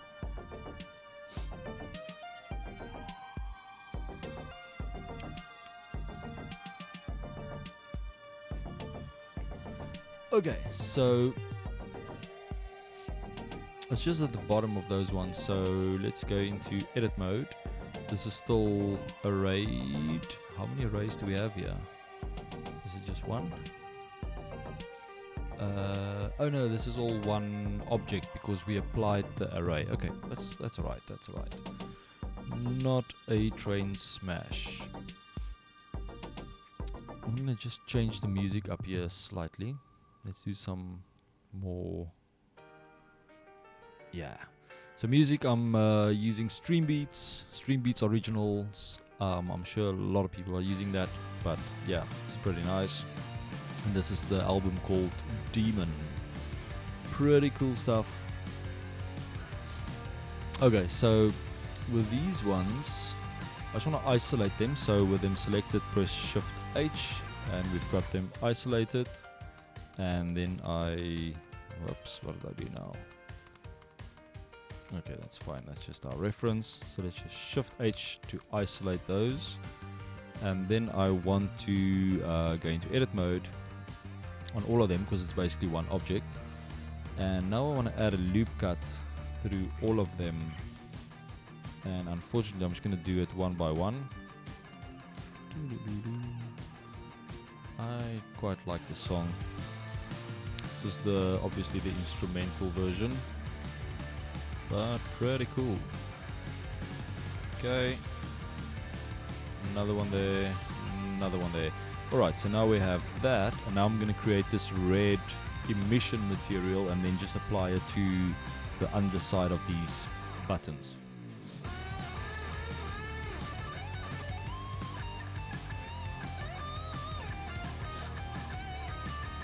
Quite a cool guitar solo. So maybe I can just select, easy way to do this, so select all these faces at the bottom, like so. And then you just do a Control plus to increase that or grow that selection, and then you just reselect or deselect the bottom ones. And then you have all those bottom faces selected. And now we can go to materials. So I want to add a new material for that. So because it's using the black matte at the top. So I am going to create a new slot, and I'm going to call this one red emission, like that.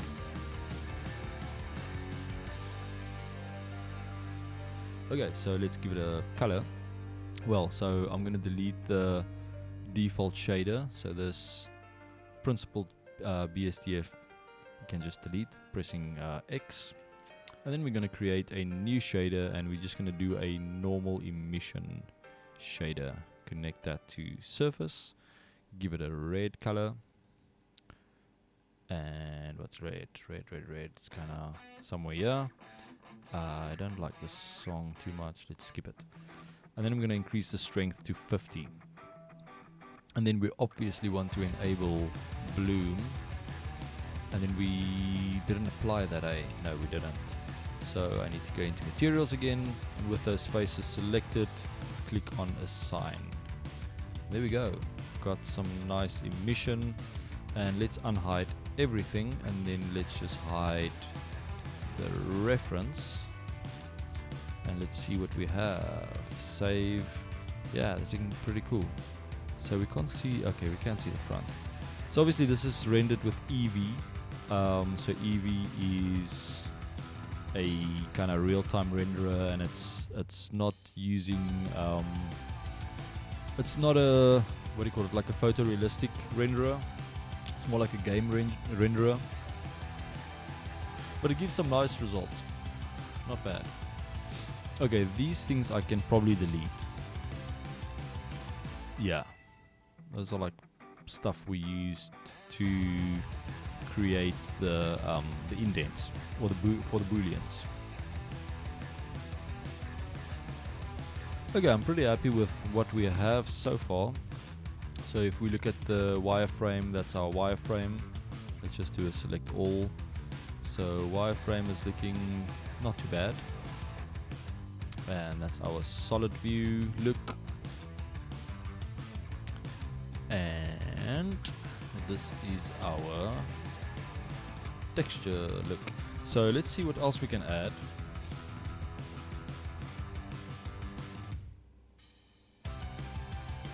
So we can obviously add some of the text and stuff, but I don't really want to do that. What happened to our reference? I somehow killed the reference here on the side, but that's fine as well. We kind of have everything we need.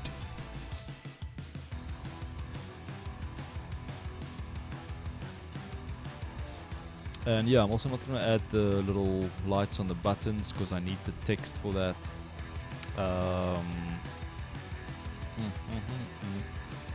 And yeah, also the screen, maybe add that later.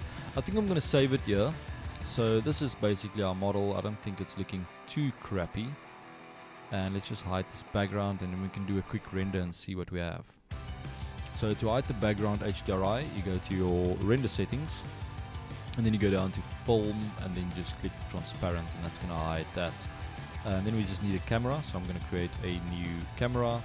And then very easy way to sync your camera with your current view is you get the view that you kind of want, and then go to view, align active camera to view, and it's going to just pop your camera into that location. And then if you select your camera and you press in on the keyboard, go to view, you can lock your camera to view, and then you can kind of move around inside the camera. So maybe let's do I don't know, just like a little angle, but I want to see those lights. Because the thing with Eevee is most of the things are like screen space, so if you don't see the actual face, you don't see the light, which is a bit weird, but that's just how it is. Like if I render this now, let's see, I'm gonna save, let's do a quick render. I don't think you'll be able to see the light. Yeah, you see, you can't see the light emissions. So I'm sure there is a other way to do this, but I'm just gonna kind of cheat it and see if I can move around a little. There we go. Maybe, yeah, maybe let's just do this. Maybe I want to add a light, because currently we're only using the HDRI, and I actually want to drop the HDRI down to like 0.5, and then maybe add like a little area light, move it up, maybe move it over to the side, and then rotate that around the y-axis like so, maybe scale it up a bit, and then we increase the strength to maybe 120. Let's see what we get. Get a bit of shine. So maybe if we move this from this side, what do we get? Maybe a little light coming in from that side. And then maybe let's duplicate that light and maybe move it to that side. And then maybe let's just move it down.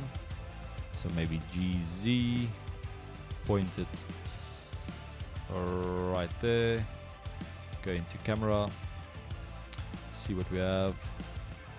Okay, so this light I'm just gonna drop down to about 60. This one I'm gonna drop down to 60 as well. It's a bit dark, and maybe let's increase the strength of our HDRI slightly. I don't want gray. No, like 0.9. Let's do that. And then I want to add some depth of field. So I'm going to go into my camera settings, enable depth of field, and then bring the f-stop all the way down to like 0.5 to get like quite an extreme depth of field. And then what I want to do is I want to look at this from the side, and then I want to enable my so if you go to viewport display, yeah, and if you enable your limits, you can see your focus limit or your focus position or your focus distance, and you can just bring that closer or further away from your camera. So I'm gonna kind of place it around here. And yeah, so now if we look through this, we'll see that the focus will be right there, and I can kind of increase this distance or bring it closer to play around. This angle's not very nice, but I'm gonna quickly try and do a cycles render. Hopefully this is not gonna crash, because yeah, I'm on a Mac, and sometimes this can be problematic. Yeah, it's maybe not horrible. Let's see. We still can't see the emission. Let's see if I increase this emission strength to like 200. No, you still can't really see it. I know in the compositing settings you can kind of change the way that the glow works in cycles, but maybe I should render this in cycles. Okay, what I'm going to do, I'm going to render an EV render first, and then I'll do a cycles render for Discord when I share the model. So as you can see, I don't know if I've got a graphics card, like an external GPU, but it kind of works a little bit strange because yeah, with the new OS X, it doesn't really use that when you're actually doing your render. It's weird. I've got a PC with a graphics card, but I kind of prefer to use the Mac when doing any 3D modeling. It just feels better. So I'm going to bring this down to 50, maybe 100, and then let's switch over to Eevee and see what we get. So let's look through that. Okay, so we get a lot of glow there. Maybe it's too much. Maybe 50 is better number. It's obviously out of focus there, so we might get a little bit of extra bloom. So let's go to our render settings quickly, and I'm just going to increase the render to like 128, and we've got viewport denoising on, we've got ambient occlusion on, we've got bloom on, screen space reflections, we've got that on, shadows all default. We can maybe tick this high bit depth, and let's do a quick render and see what we get.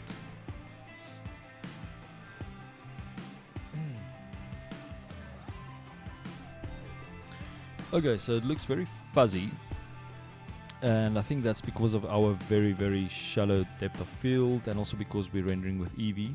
So maybe let's just change the depth of field a little bit. Maybe 1 should be fine. Yeah, obviously there's a lot of things that we can bevel to make it look not as perfectly sharp everywhere. So maybe let's quickly see if we can maybe just bevel this edge, just that edge, maybe that as well, maybe this and this, maybe this, all the way to the back, all the way there, all the way around. Yeah, let's see if we can, if this is gonna work. So if we take all those edges and let's add a very slight bevel, something like that, just makes it look a little not like super sharp. Maybe that will help with the look. Yeah, so we've got the bevels on that, we've got the bevels on these keys. We don't really have bevels on these ones, so we can maybe add a slight bevel around that edge. Why is this not working? So I need to manually select all of them. No, don't do that. Maybe if I just select the faces, yeah. Why is this giving me so much? Okay, just like that, and then we bevel, and then we can maybe just do a little bevel like that. Yeah, that's okay. Not a lot of geometry, as you can see. It's still a bit blocky, but we'll probably shade smooth is gonna look horrible.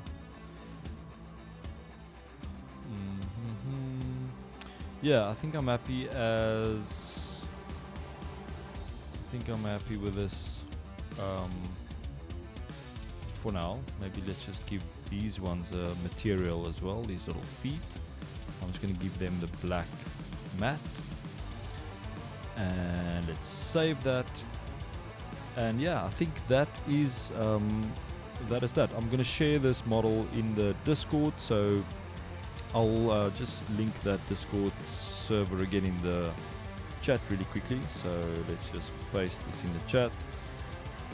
There you go. And yeah, I see we have another viewer. If you are interested in a Udemy coupon, free coupon for my Learn Blender in 6 hours, let me know in the chat quickly before I end the stream, and then I can share a free coupon with you. So yeah, I think that's looking okay for now. What do you guys think?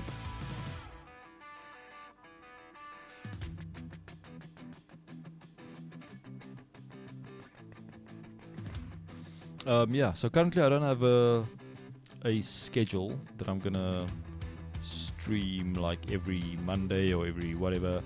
I will probably see what time works the best. Like, what's today? Monday.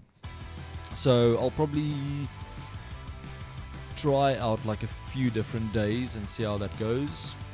And then I'll decide which days I will stream and which days I'm not going to stream. Maybe I'll do like 2 a week, see how that goes.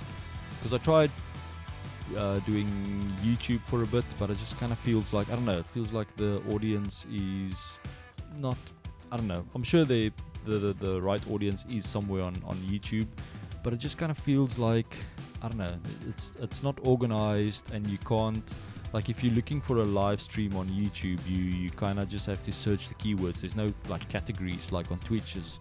I like the categories on Twitch where you can go art and then you can look for 3D modeling and stuff like that. So I think I don't know, a lot of people say the discoverability on Twitch is horrible, but I think YouTube's discoverability for live content is actually worse.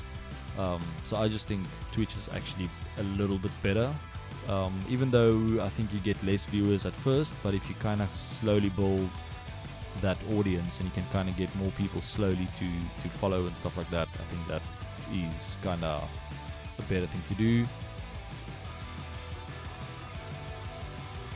And yeah, I'll probably also do some music production streams. I do some music production every now and then. Kind of want to get into it again, use Reason. So maybe I'll do a Reason stream one day, or maybe do some guitar streams. I've got a little electric guitar there at the back that I can maybe test out one day, see what we can do with that. That will probably go with a music producing stream, see if we can record some cool stuff. But yeah, if you guys want the coupon, let me know quickly and I can send you a free coupon to my Udemy course. But yeah, that was pretty fun. First Twitch stream. I'm still alive, and we still have some viewers, and I got two followers, which is pretty cool. Thank you very much for that. And let me just stop this alert. Oh, there's no alert. So I think that's it. Come join the Discord server. We're only a few people right now. I only started streaming on YouTube like about a month ago, and I think I'm gonna switch over to Twitch. What should I do? I think I need to switch over to Twitch, even though we don't have a lot of viewers yet, but I know how it goes. Like the first 10 sessions or so, you won't get a lot of viewers, and then kind of slowly you build them. So let's see how it goes. I don't know. This is fun. Thanks a lot for watching, everyone, and I will see you guys next time right here. Keep well, and yeah, thanks for watching. Have a nice day. Bye.